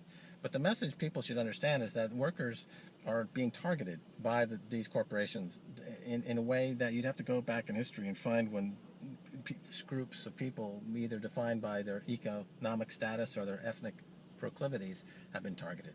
And so in other words, people who are they're not being paranoid when they feel like the government's really coming after them. The government is essentially coming after them because they're just taking up space. They're getting in the way. They don't want to give them any housing. They don't want to give them any food. They don't want to give them any fuel. They don't want them around anymore. They would prefer if they just all went away because they can just print all the money they need. They're completely unneeded, the workers in this country. They got a model. Well, I think the workers think, number one, that at the end of the day they're needed in some way, and that there's an ethical issue here, when both are incorrect. It's not about their need in society. They're not needed. Their taxes are not needed. They're expendable. And number two, there's no ethics. You're dealing with cancer. It's like saying I'm going to fight cancer by trying to morally argue with it as why it's ethically wrong for the cancer to be attacking me.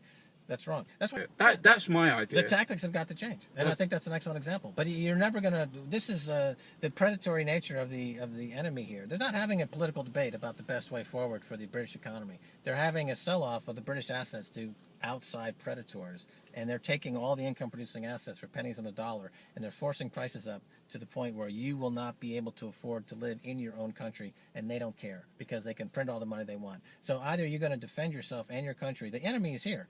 Either you're going to defend yourself and change your tactics away from trying to have a good moral argument and trying to go on with Jeremy Paxman and convince some government representative that you've got the ethical argument on your side. That's a complete losing proposition. You've got to go for the jugular or kiss your British ass goodbye.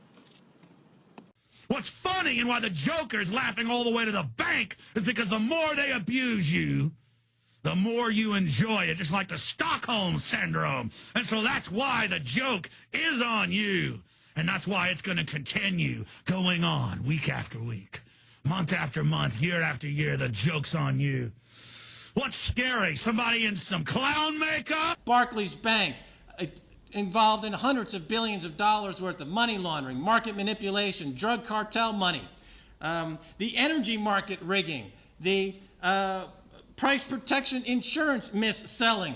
The list goes on and on. Paul Moore, top regulator, former top regulator of HBOS. In London, I had him on my show. He agreed that he made the point that over 100 million have been thrust back into poverty because of this financial scandal that has its nexus in the city of London. And we decided, and Paul agreed, this is nothing less than a financial holocaust. Millions are dying. Millions are set to die. People are committing suicide, all for the sake of some banker bonuses to protect what David Cameron considers to be the jewel of the UK economy: fraud, larceny, manipulation, market rigging, scandals, and not to mention his re-election coffers that put him in office.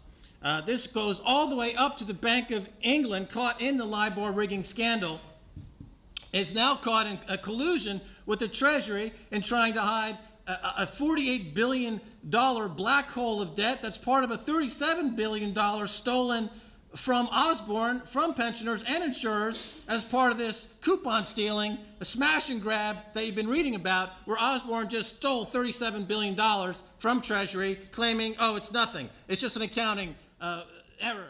The UK is the most indebted of the G20 nations. If you add the public-private debt to the bank debt, The UK has 700% of its GDP in debt. Iceland, before Iceland collapsed, was just under 1,000%. So you can't have capitalism without capital. You can't have capital without savings. You can't have savings without a high interest rate to attract savings.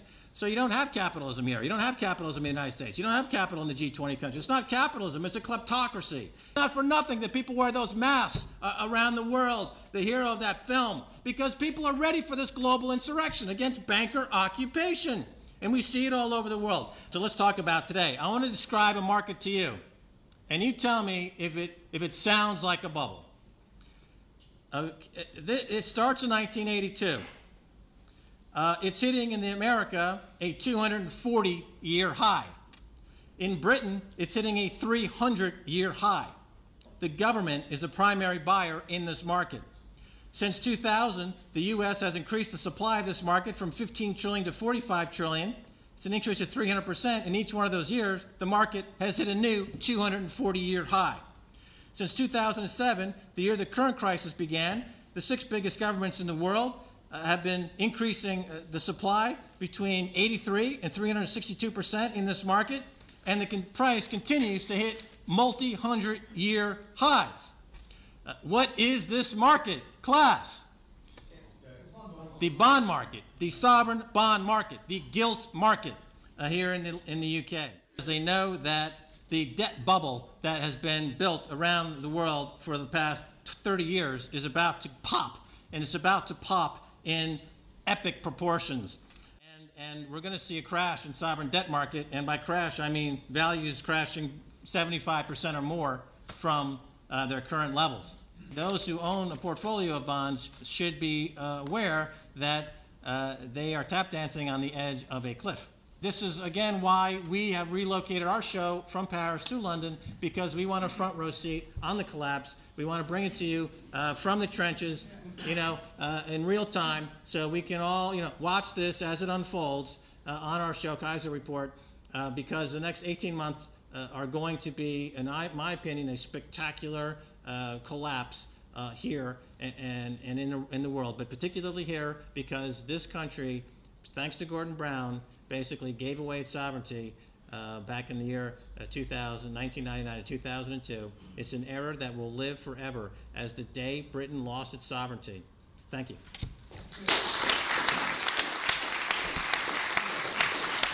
I think I'm probably speaking for most people in here when I say we don't have any bonds. We don't have any stocks, and the only gold we've got is in our wedding rings or a few bits of jewelry in the wife's jewelry box. We don't even have much cash. So why should we care? Why should we care about this coming collapse? Will it affect us, and how will it affect us? Well, George, the most immediate experience people have with the bond market, I would say, would be with their pension accounts. And the pension accounts are being raided. The pension accounts who need a certain amount of minimum interest payments to be viable for the life of the pension is being destroyed with a program called quantitative easing. And the program forces interest down to near 0% as a way to make it cheaper for banks to borrow to speculate.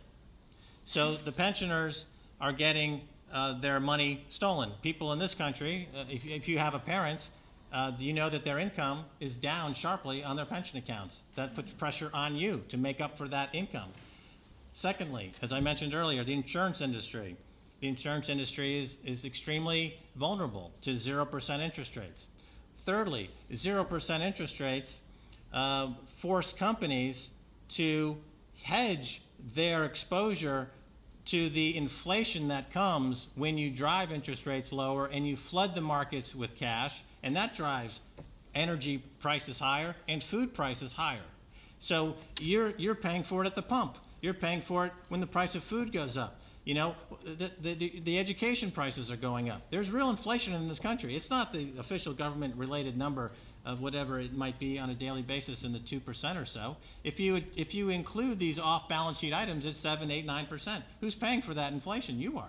And why is that inflation occurring? Because of 0% interest rates to satisfy the bond market, to satisfy the bond speculators. So it's not about owning bond stocks or gold. It's about being victimized by a system that has destroyed labor, destroyed wages, destroyed the basic stuff of a sustainable economy, and replaced it with a financialized economy.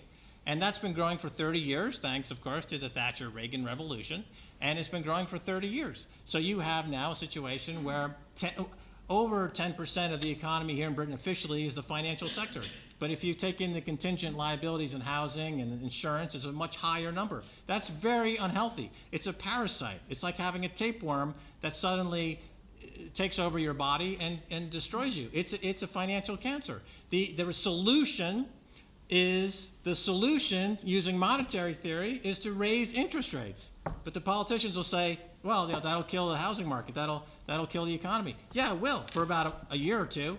But then you can grow again in a sustainable way. But this way you have what's now called zombie companies. It was just reported that 10% of all companies, 160,000 companies in this country, are zombie companies. They can't make enough money to pay down their debt. They can only make enough money to pay the interest on the debt. They're the walking dead. They're zombies. And that's this economy is at a permanent stagnation, point of stagnation, because of these issues that we're talking about. So the bond market is the backbone of the economy, and the fact that it's being destroyed in the way that it's being destroyed, you pay for it in those 5 or 6 ways that I just iterated. Yes, of course, Britain has resources, but I'll give you a little story. Argentina is back in the news because the debt deal they did 10 years ago was being questioned by a few holdouts, a few vulture capitalists and hedge funds who wouldn't accept the 30 cents on the dollar. They wanted 100 cents on the dollar. So they put that whole deal back into play. And a hedge fund in New York took it upon themselves to find a naval ship of the Argentinian armed forces that was docked outside of Argentina, and they seized the ship. The hedge fund operator, a private hedge fund, seized a naval ship from a government to satisfy debts that they claimed they were owed. So, sure, Britain's got assets. Sure they do. Yeah, but are they going to be able, but this is becoming an interesting conflict. To make the long story short, I don't think the assets are not going to cover the debt. It has assets, but inadequate to cover the debt. So. My name is Adrian Salvucci. I'm speaking to you from Buenos Aires in Argentina. And I wanted to talk to you about the financial crisis. Everybody seems to be talking about the global financial crisis, but I want to show you, based on our experience in Argentina, that there is no global financial crisis. What you are suffering in the first world is an irreversible, global, systemic meltdown. There's no way of saving it. You might think, well, this is a little bit exaggerated, but I want to show you that based on our experience, perhaps we know better. I have here a coin which is 1 Argentine peso.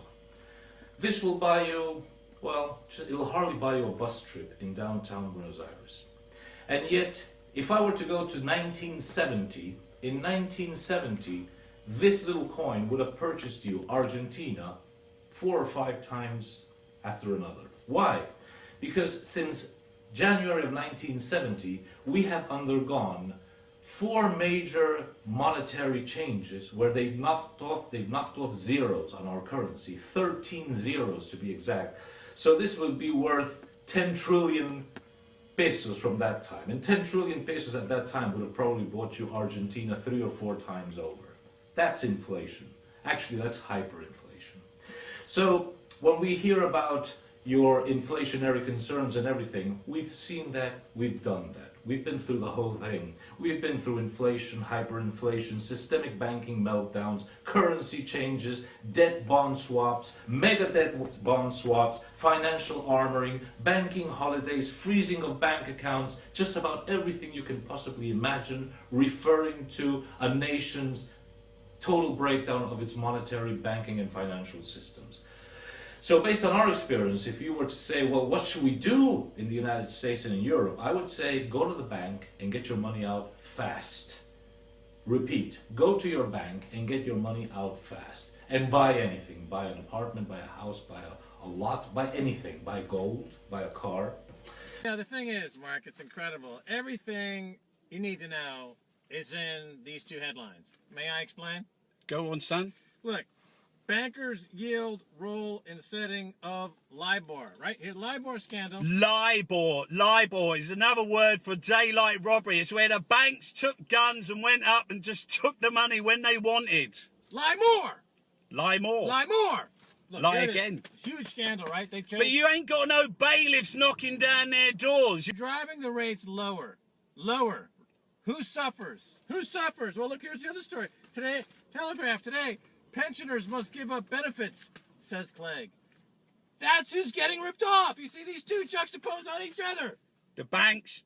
See, these two go together, Mark. Yes, the banks and the people on benefits. But Max, this everything is owned by the banks. Everything, cars, houses, corporations. The banks own everything, and that life insurance. Who owns your life, Mister? Everyone else, you got to tighten your belt. But the bankers, they want their bonuses. They want their ponies for their little girls in Hertfordshire. They want their crystal chandeliers. It's almost correct what he's saying. He just needs to revise that statement and replace the word mistaken for fraudulent or illegal. That would also suffice. What was done was illegal and fraudulent. And, oh, Lord Snootypuss. You know, he'll be half naked getting spanked at the club later on, you know, this week, atoning for his sins, as most of these snooty pusses atone for the sins they commit against the people. Oh, spank my bottom while you wear the little tassels. Oh, I'm so ashamed. I'm so ashamed that I committed massive banking fraud. Hold on. I'm so elitist. I'm so powerful. And here is the god of the domesticated slave, Chris Fruitbox. I just pumped the dog look on his face. I'm sorry. Something new, I'd say, in the last 2 or 3 years, which is in the same vein, but even more pernicious. You saw this in Cyprus. The government simply took money out of people's accounts. They called it a bail-in. So they just confiscated wealth. Yeah. And I think bail-in. They call it a bail-in. So they just confiscate people's wealth. And I think that will spread. So we'll see that what we saw in Cyprus will spread to other European countries and probably come to the UK as well. So at some point when the austerity can't continue the Ponzi scheme that is the City of London, and everyone is basically on the verge of revolt and on the verge of, you know, picking up the pitchforks and running down to Whitehall, they then will just seize people's bank accounts. And traditionally, I would say the best in a collapse is to hold cash.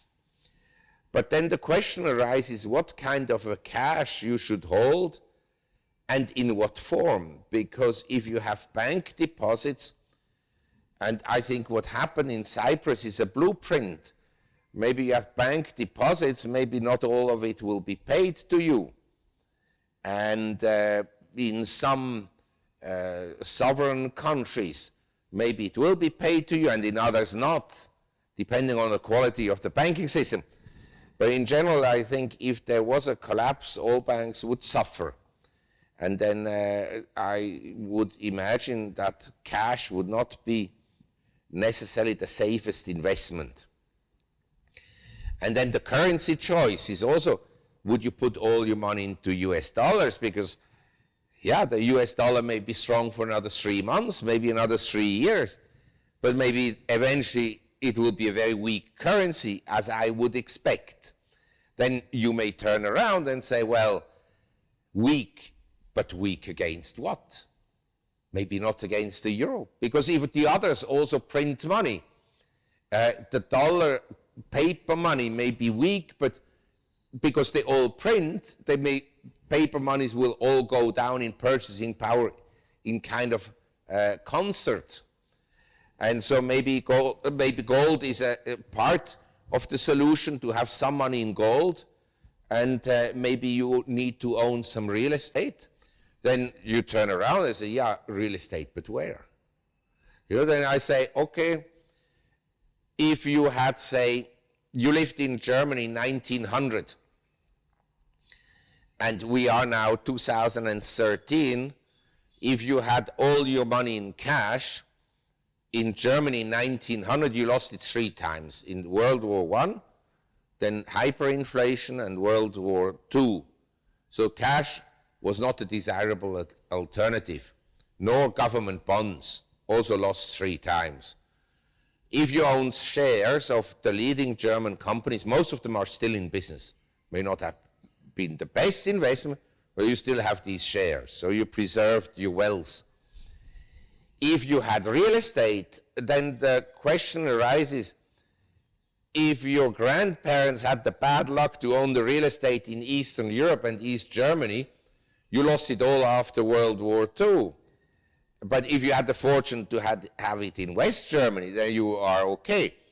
So do people say, well, real estate is safe? Yes, to some extent, but you also need to diversify. It's like a stock portfolio. You shouldn't put necessarily all your money in one stock, but you should have a diversified portfolio, because companies also die, they go out of business eventually. When I started to work in 1970, 2 of the most respected and companies that were considered buy and put it in a drawer and never look at it again were Polaroid and Kodak, and both are out of business. So there is the question of obsolescence, and the same happens to real estate. For political reasons, you may lose it. So I would say we don't know how the world will look like in 5 or 10 years' time. Nobody has a clue. There's some people who will say it will look this way, it will look that way. I'm very skeptical of any forecast, especially long-term forecast. Last time I did my impression of a central banker.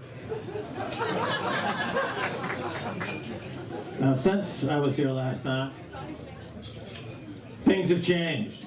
When I drove in here, people were saying, oh, well, Ireland's lost its financial independence. As if, well, that's okay, it's only our financial independence. But isn't that the same thing as losing your independence? But there is good news. I bring good news. Yay. Death penalty for bankers. I suggest you cut the sacred cows of Irish society, children, the elderly, and healthcare. After he made that statement, the government made good on £1 billion unsecured debt. What about the word unsecured? Don't you understand? It's unsecured. The person who made that debt knew when they signed off on that debt that there was a probability that they wouldn't be getting paid back. So why is the government making good on an unsecured debt? It's unconscionable. It's unreasonable. It's antisocial. It's absurd. And, you know, Iceland's faced with a similar situation of not being able to pay these debts, essentially declared a debt jubilee, and when asked, the president said, look, we don't have any money, but we'll be happy to pay you back in fish.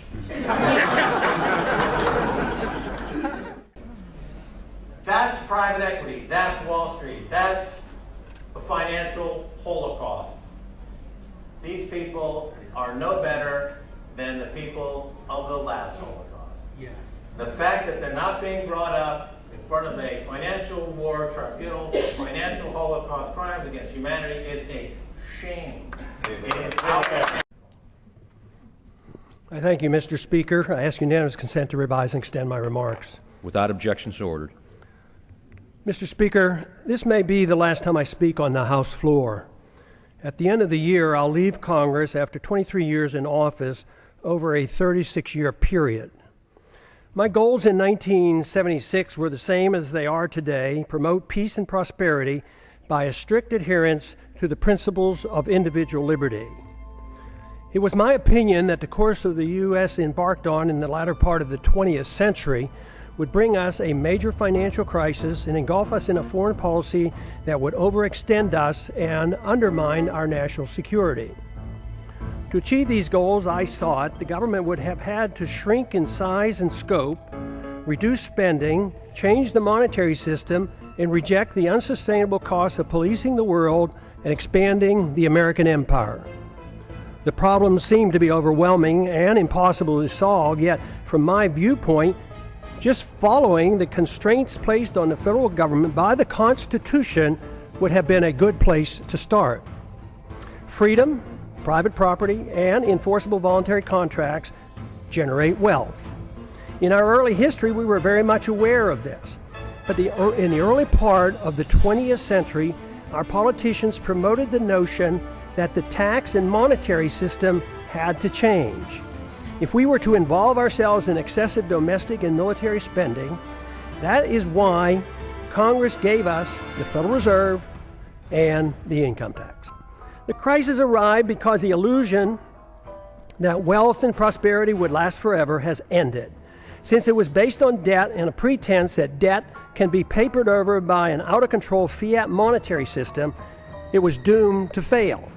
We have ended up with a system that doesn't produce enough even to finance the debt, and no fundamental understanding of why a free society is crucial to reversing these trends. A dollar crisis will bring the current out-of-control system to its knees. Prosperity for a large middle class, though, will become an abstract dream. This continuous move is no different than what we have seen in how our financial crisis of 2008 was handled. Congress first directed, with bipartisan support, bailouts for the wealthy. Then it was the Federal Reserve with its endless quantitative easing. If at first it doesn't succeed, try again. QE1, QE2, QE3, and with no results, we try QE indefinitely. That is, until it too fails. There is a cost to all of this, and let me assure you, delaying the payment is no longer an option. The economy is overregulated, overtaxed, and grossly distorted by a deeply flawed monetary system. Debt is growing exponentially. Why is Germany concerned enough to consider repatriating their gold held by the Fed for her in New York? Is it that the trust in the U.S. and dollar supremacy beginning to wane? Why do our political leaders believe it's unnecessary to thoroughly audit our own gold? Why did the big banks, the large corporations, and foreign banks and foreign central banks get bailed out in 2008, and the middle class lost their jobs and their homes? Why do so many in the government and the federal officials believe that creating money out of thin air creates wealth? Economic ignorance is commonplace. Keynesianism continues to thrive, although today it is facing healthy, enthusiastic rebuttals. Believers in military Keynesianism and domestic Keynesianism continue to desperately promote their failed policy as the economy languishes in a deep slumber. Financial political crisis as a consequence of excessive debt, unfunded liabilities, spending, bailouts, and gross discrepancy in wealth distribution going from the middle class to the rich. The danger of central economic planning by the Federal Reserve must be understood. I have come to one firm conviction after these many years of trying to figure out the plain truth of things. The best chance for achieving peace and prosperity for the maximum number of people worldwide is to pursue the cause of liberty. If you find this to be a worthwhile message, spread it throughout the land. And I yield back the balance of my time. It's back.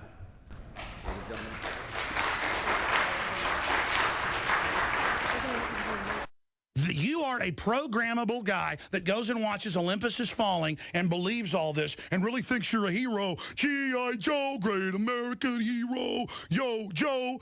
You don't work for Joe. Joe got taken over. The G.I. Joe command base is run by Cobra. Do you understand that? And I use a child analogy to get through to you because that's your main programming template in North America. They're on record with that. That was all Pentagon directed. You understand? You work for Cobra. You dress like Cobra. You have the tactics of Cobra. You are Cobra. Hail Cobra. You want to be little boys? Or do you want to really join the Republic? It's all these stupid G.I. Joe movies and stuff where the White House is attacked. The White House is run by Cobra. It's run by chaos. It's run by Spectre. It was the BBC decades ago that got the internal documents of Bilderberg, how they secretly hatched the plan for the euro back in the 50s. They are the groups that have basically set up the too big to fail idea of using taxpayer money to bail out the ultra-rich billionaires. They also are meeting many times with EU, UK, US regulators with the people they're regulating. These people want Agenda 21, a post-industrial world, a shutdown of society, and they are the enemy of free humanity. And I am here to put them on notice that the sleeping giant that is free humanity is rising! The answer to their 1984 society is 1776. The answer to 1984 is 1776. 1776 worldwide. You asked me what 1776 stands for? That's what it stands for. Freedom worldwide. Bad boys and admit that it's real. And then once the shadow government begins to be exposed, and these cabals are exposed to the light of day, they basically burn up like vampires. I know.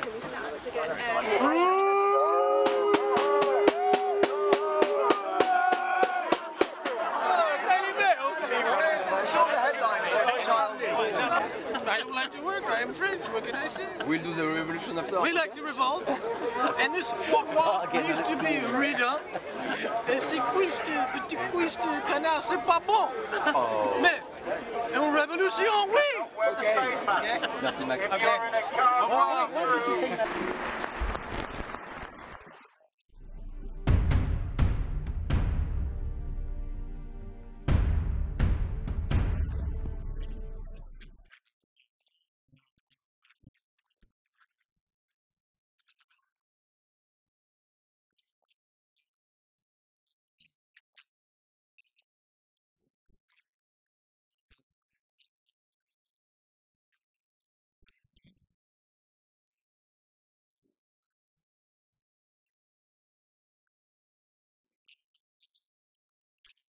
Rape it, the war machine, banks, oil and arms. And people are saying that these is becoming a play, that the Bilderbergers now is it's about the unseen. It's about the unseen. That's right. Alex. People now want to discover what is above prime ministers and presidents. They told us nothing was above that. History shows there's always things above that.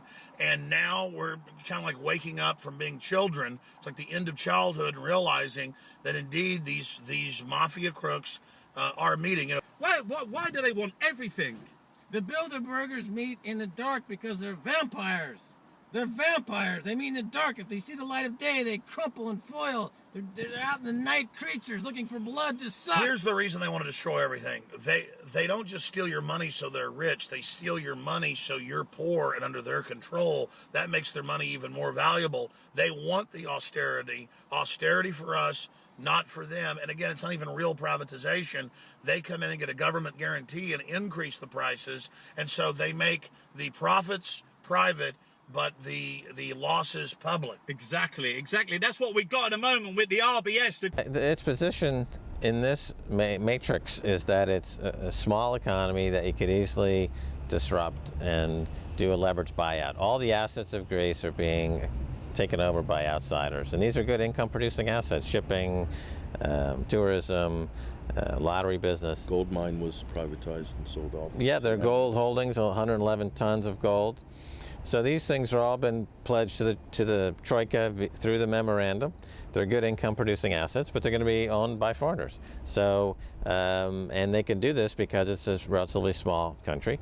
And the model, it's a Wall Street leveraged buyout model. The IMF, itself is bankrupt. The IMF has no money. When the IMF is lending money to countries, they themselves have to borrow it on the wholesale market first and then re-lend it out to a country like Greece. And the IMF was about to go bankrupt. It just had no purpose or being. So this European story has given them a new reason to go out there, borrow trillions, and then lend it out to these other countries for the purpose of encumbering them to the point where they have to sell assets to pay the debt that they didn't incur to begin with. And those assets go back to the IMF's creditors. So the IMF then spins those back to the creditors. They get the fees. They just want the fees. Christine Lagarde is just give me the fees, give me my salary. And so they make out like bandits. So Greece it's strategic in the sense that, it's like a private equity group, Mitt Romney when he was at Bain Capital, they would look for companies that are relatively small, that have good income, that you can do a hostile raid or you can take over and split apart, break it apart, spin out the assets. And that James Goldsmith model. Yeah, Jimmy Goldsmith during the corporate raider days of the 80s, Carl Icahn, Jimmy Goldsmith, Ivan Boesky, Mike Milken, Ron Perlman. All these guys had developed this leverage buyout technique, refined it, then it went corporate, and now it's gone sovereign. But it's the same idea. You pledge the assets of a country, in this case Greece, to secure loans to take over the country, sell the assets, keep the difference, and make a lot of money. The people lose their sovereignty. They lose their jobs, just like a huge leverage buyout. Most people lose their jobs. Yeah. People are unemployed. It's, in Greece the same thing. The unemployment is skyrocketing. So it's the model, the asset stripping model now on the sovereign basis. Bilderberg is a great way for people to get together and talk about this behind the scenes and just say, well, I don't think it's an accident that it went from Greece, Ireland, Greece, Portugal, then Spain, because they're expanding their war chests. Because now they have more credit, more cash to go after Spain. It's not like Spain, you see, it's not economics where Spain suddenly, their economy was flashing danger signals and, they started going into trouble, and then we saw a smaller economy go after that based on regional economies, based on trends that were unique to these countries. No, the countries were picked off in the order in which they were vulnerable. Predatory. So it's totally predatory. So you have Greece, Ireland, Portugal obviously are on the periphery. They were picked off. The war chests are increased. Now they go after $1 trillion, $2 trillion economy like Spain. And from there, where do they go from there? I mean, are they going to go and hit France? Possibly. I mean, the UK is an interesting choice for this type of activity. Jamming some calls, a polite beat. Here's my Alex Jones impression. Put your headphones on so you can talk to the listeners. Bill Hicks. I am not Bill Hicks. I've never been Bill Hicks. He knows the secret. Okay. Kaiser, stop it. I'm not. No, not me. I'm not. I am Bill Hicks. Come on. Wes in Indiana, you're on the air. World order. Oh, sorry. Bleep that. Kaiser is literally, I thought it was all an act. This man is certifiably insane. Wes in Indiana, you're on the air. You got to plug this in to listen to him. Oh, yes. Technology is always changing, isn't it? Go ahead. To buy the Pro Pure water filters, to buy the InfoWars t-shirt, to buy the Paul Watson fan club buttons, to buy the Alex Jones, I saw Alex Jones at the mall, buttons and t-shirts and the Pro Pure and the hemp cigarette and all the porta potties. Well, I have my opinion on this, and I think it's a three-pronged attack. Number one, independent media. We got that covered. Number two, you got to hit them in the currency level. That means that local currencies, like here in the UK, there's the Bradford pound, I believe. In Bradford, they have their own currency. So the people, the Bristol pound. So the people in Bristol have created their own local currency, and they trade with each other. So it's all very local. So media currency. And then thirdly, I think that I'm very seriously believe that cryptocurrencies are an important mix of how to defeat the New World.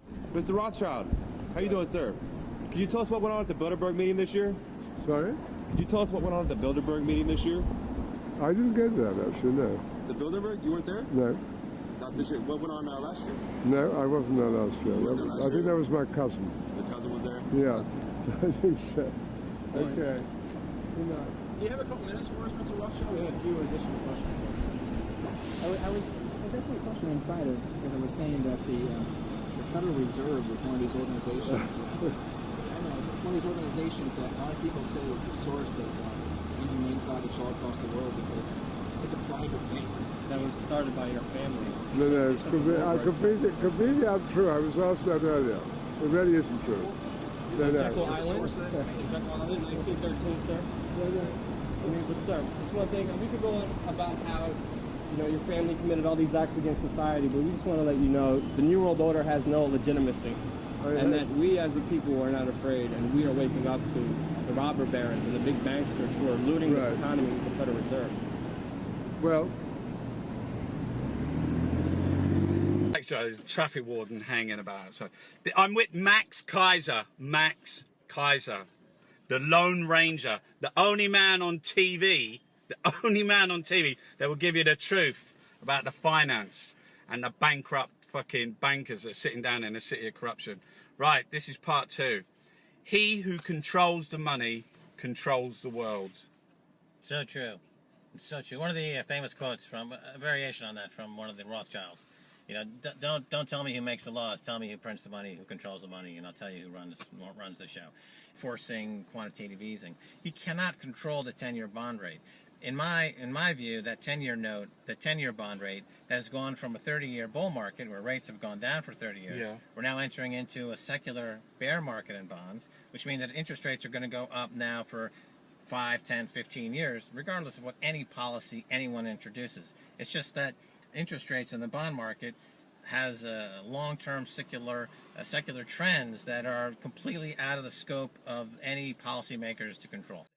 America's fucked. Someone said to me that the fiscal cliff, you know, the ones that they just passed, it's just growing. They said the real debt in America is somewhere near 70 trillion and above.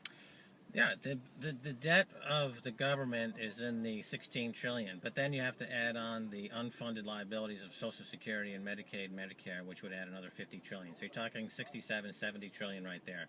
So the economy, let me put it into perspective. The entire world is trading at about 350 times or percent of debt to GDP. So the entire GDP of the globe versus the total indebtedness of the globe is trading at about a 350% of global GDP. So is the globe going to be able to pay off that debt? The answer is clearly no. But someone also said there's no gold in Fort Knox. That's part of a story which is becoming more and more important, is that to keep the price of gold cheap, the sovereigns, these governments, have leased out their gold into the market, yeah. And then the people that they lease to end up selling it. So the sovereigns, like Fort Knox, they'll say we have 8,000 tons, or the Bank of England will say we have 300 tons, or they're custodian for 2,000 or 1,300 tons. And it says on their books, they have on their books as a line item, the leased gold is on their books, is considered an asset. But when the price goes up and countries come to collect their gold, they don't have the gold. So for Germany wanted their gold from the U.S. and from Britain, they said, well, maybe in 7 years we'll give you the gold. Venezuela wants their gold back. It was just found out that the Bank of England had sold more than 1,000 tons of gold that they were holding as custodians for other countries that they don't own anymore. So that's becoming a huge problem. More control over our lives, we have less freedom, you have more inflation, you have more social unrest, we have more fraud in the government, we've got more banking schemes to create money out of nothing in order to make sure the banks are paid off. And, you know, all of these things, these are things that have been going on for 100 years and they're accelerating now. So you don't have to be a rocket scientist to project that line. And you can see that definitely within the next generation, for certain, and maybe a lot sooner than that, we're going to come to the end of that line. If we've gone from, let's say, 20% government 100 years ago to 80% government now, where are we headed? 100% government, aren't we? And how long will that take? 100% government means totalitarianism. If we see the decline in the purchasing power of the dollar, 100 years ago, a dollar was worth so many hamburgers, let's say. All right, today, it takes $100 to get the same number of hamburgers with it. So we've seen the decline in the purchasing power of the dollar for the last 100 years. Where is that going? It's heading to zero, you see?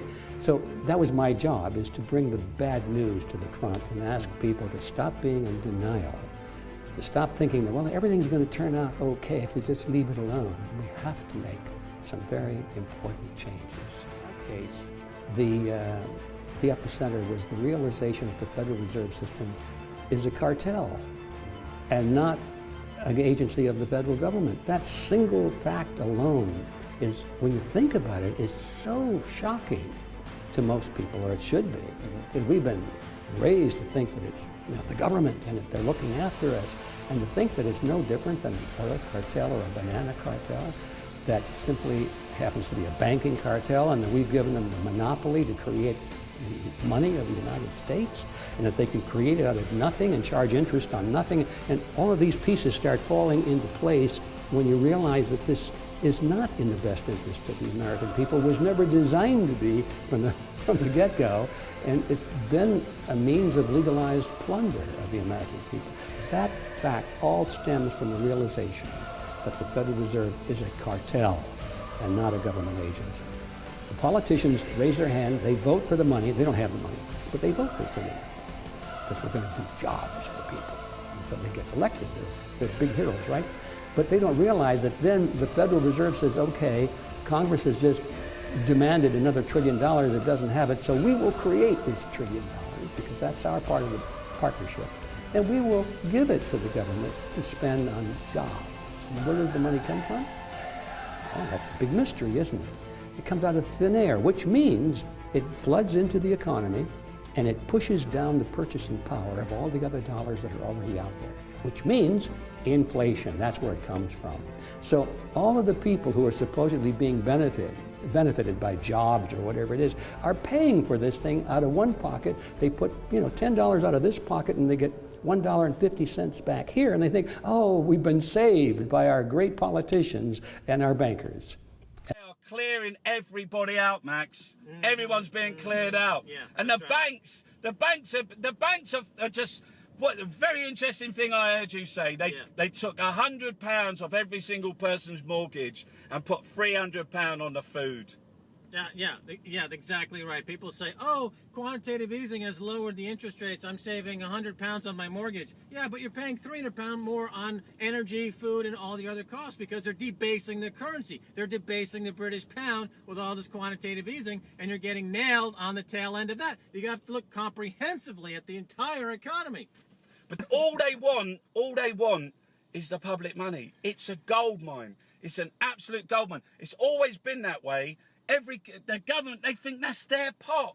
No, how can we stop that? They take the public money and then they leverage it up 20, 30, 40 to 1. As long as Mervyn King engages in quantitative easing, keeping the interest rates near zero, they can leverage it up and rehypothecate it to infinity. That's his role, Mervyn King. He's the capo de capo. He's the top of the mob. He's the Black Pope. He's the rapist. He's the one, mate. He's the one that comes out. But I think quantitative easing, all that's doing is that's just cutting out some of the stuff that they owe.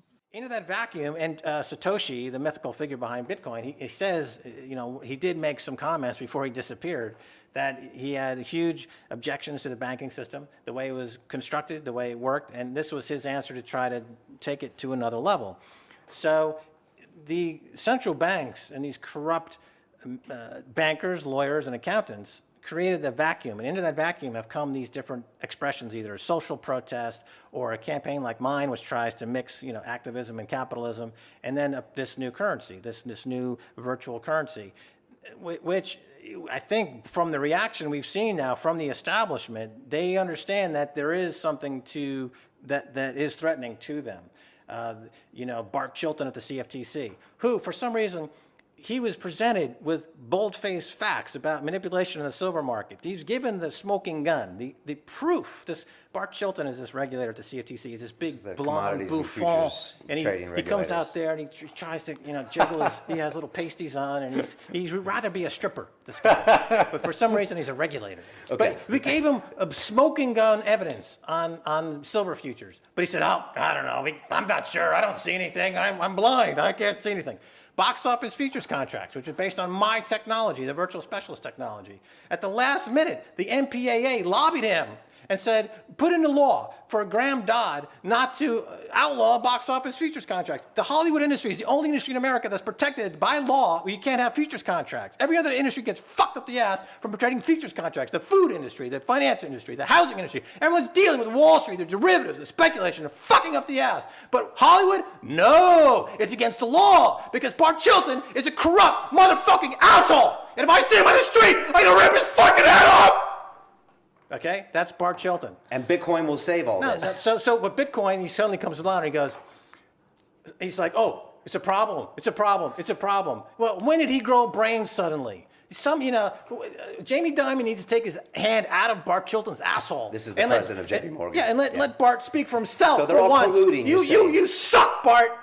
You suck! Don't knock that camera over. All right. So, Max, you're saying that the regulators are collaborating with the bankers, and then who knows, maybe the guys on the Fed, and you're saying this thing takes them all out of the equation, Bitcoin.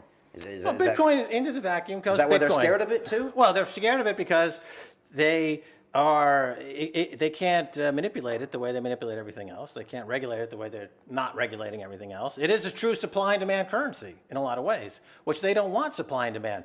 If there was true supply and demand in the American interest rate market and the bond market, interest rates would be 5 or 6% right now, not 1.5% or whatever it is on the 10-year bond. There's no supply and demand. You would have Paul Krugman writing an editorial in the New York Times where he gets on his knees and he fillets Ben Bernanke in public. Is that the most disgraceful thing? As an American, I cried. So here's a New York Times honoring the knee pads, and he's got balls. He's got Bernanke's ball slapping on his chin. Christ. He's gobbling Bernanke's goo. He's saying you have to trust the chairman. The chairman is God. I mean, Paul Krugman, does your wife know that you're into Bernanke like that? You're a disgrace, my friend. Well, let's talk about HSBC. Okay. There's a bank. They take drugs? They were caught laundering $8 billion of Mexican drug cartel money. Yeah. They don't deny it. They paid maybe a little fine.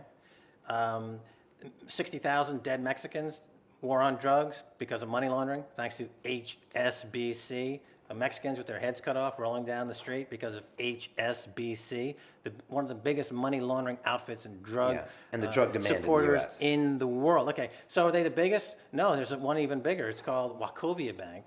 They were caught laundering $400 billion in Mexican drug money. They were bought by Wells Fargo, which is now their biggest shareholder, is Warren Buffett. At Warren Buffett's annual meeting where he's playing little ukulele, singing about Charlie Munger's cock he's got in his mouth. Did he happen to say, oh, I just bought Wells Fargo. They laundered lots of drug money. Mexicans are dead. Happy me, I'm Warren. Happy Warren, happy Warren. I kill Mexicans. No, he didn't say that, did he? No. But he's complicit. He's complicit in their murder. Okay. He's complicit in the gun running that goes between America and Mexico. He's a terrorist, and I don't use that term loosely. Warren Buffett is a financial terrorist. George Osborne is a financial terrorist.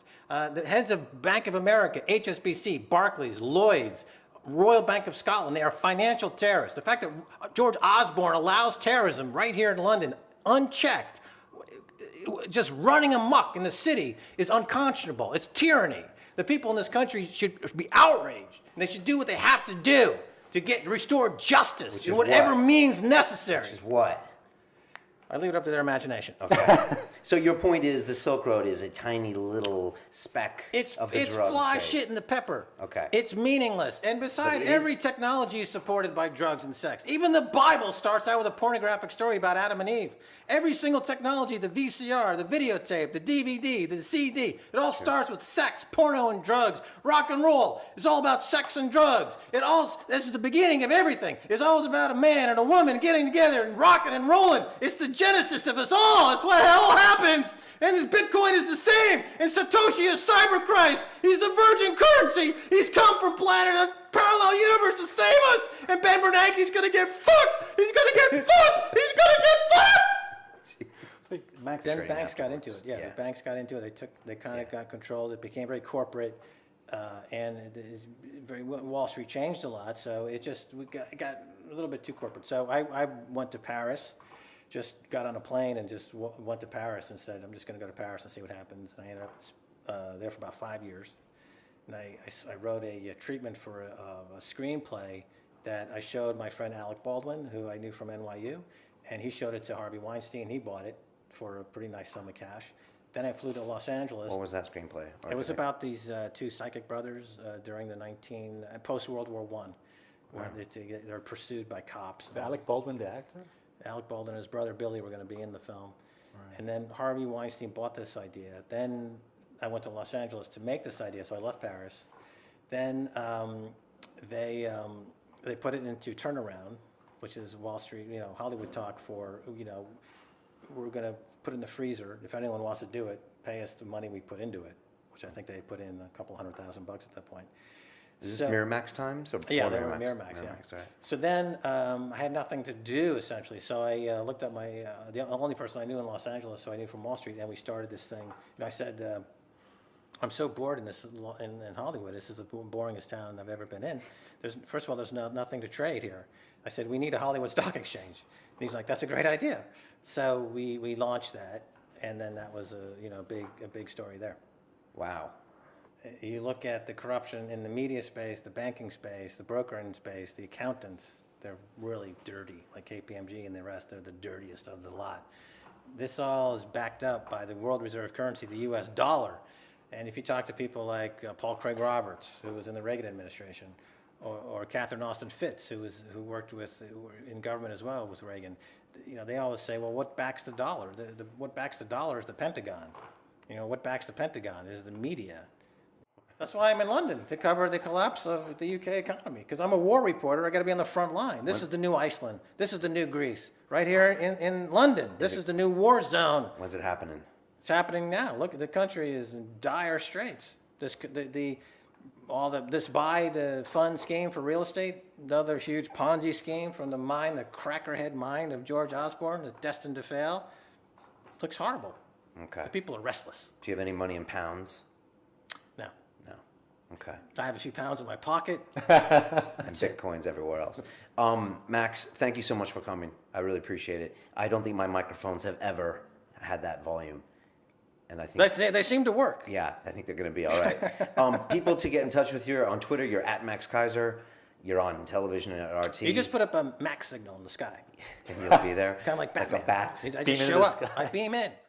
But the good news is, it doesn't take a lot of people to do that. It doesn't take 51% of the population. History has always been directed by 1% or less. The dedicated few that knew what they were doing and willing to make sacrifices for it and work hard. Go back to the American Revolution again. How many people fought in the American Revolution? 2, 3%, not even that. How many people led the American Revolution? 0.00001%. The intellectual movement, the leadership of the whole independence of this country was in the hands of just a few people. But they had positions of authority and they were respected and people followed them. Why are people so greedy? Because wealth breeds paranoia and fear. Most wealthy people, once you achieve a certain amount of wealth, you become extremely paranoid and extremely fearful. And you need to hire bodyguards and hire ways to protect you from your perceived enemies. And that costs money. So again, it's this doubling down mentality. So you've made $500 million, but now you're going to think, oh my God, these people are going to capture me, they're going to kidnap me, they're going to steal it from me, I'm going to be arrested, I'm going to be deported. So you spend a lot of money lobbying the government, you spend a lot of money on security, you buy a new mansion. So it's all an effort because your fear factor increases with wealth. This is what the great leaders of all time have said, from Buddha to Jesus to Mohammed. They say, if you want to release yourself from fear and paranoia, you need to release yourself from materialism and find a spiritual path. But these people have never learned that lesson. They've gone the opposite direction, and their paranoia is driving their greed, and as a result, because they've go after the government, they're sucking us all into their vortex of hell. I'm the Irish taxi driver. This, my friend, has been Max Keiser. And Plucky. And don't forget Plucky. Thank you, everybody.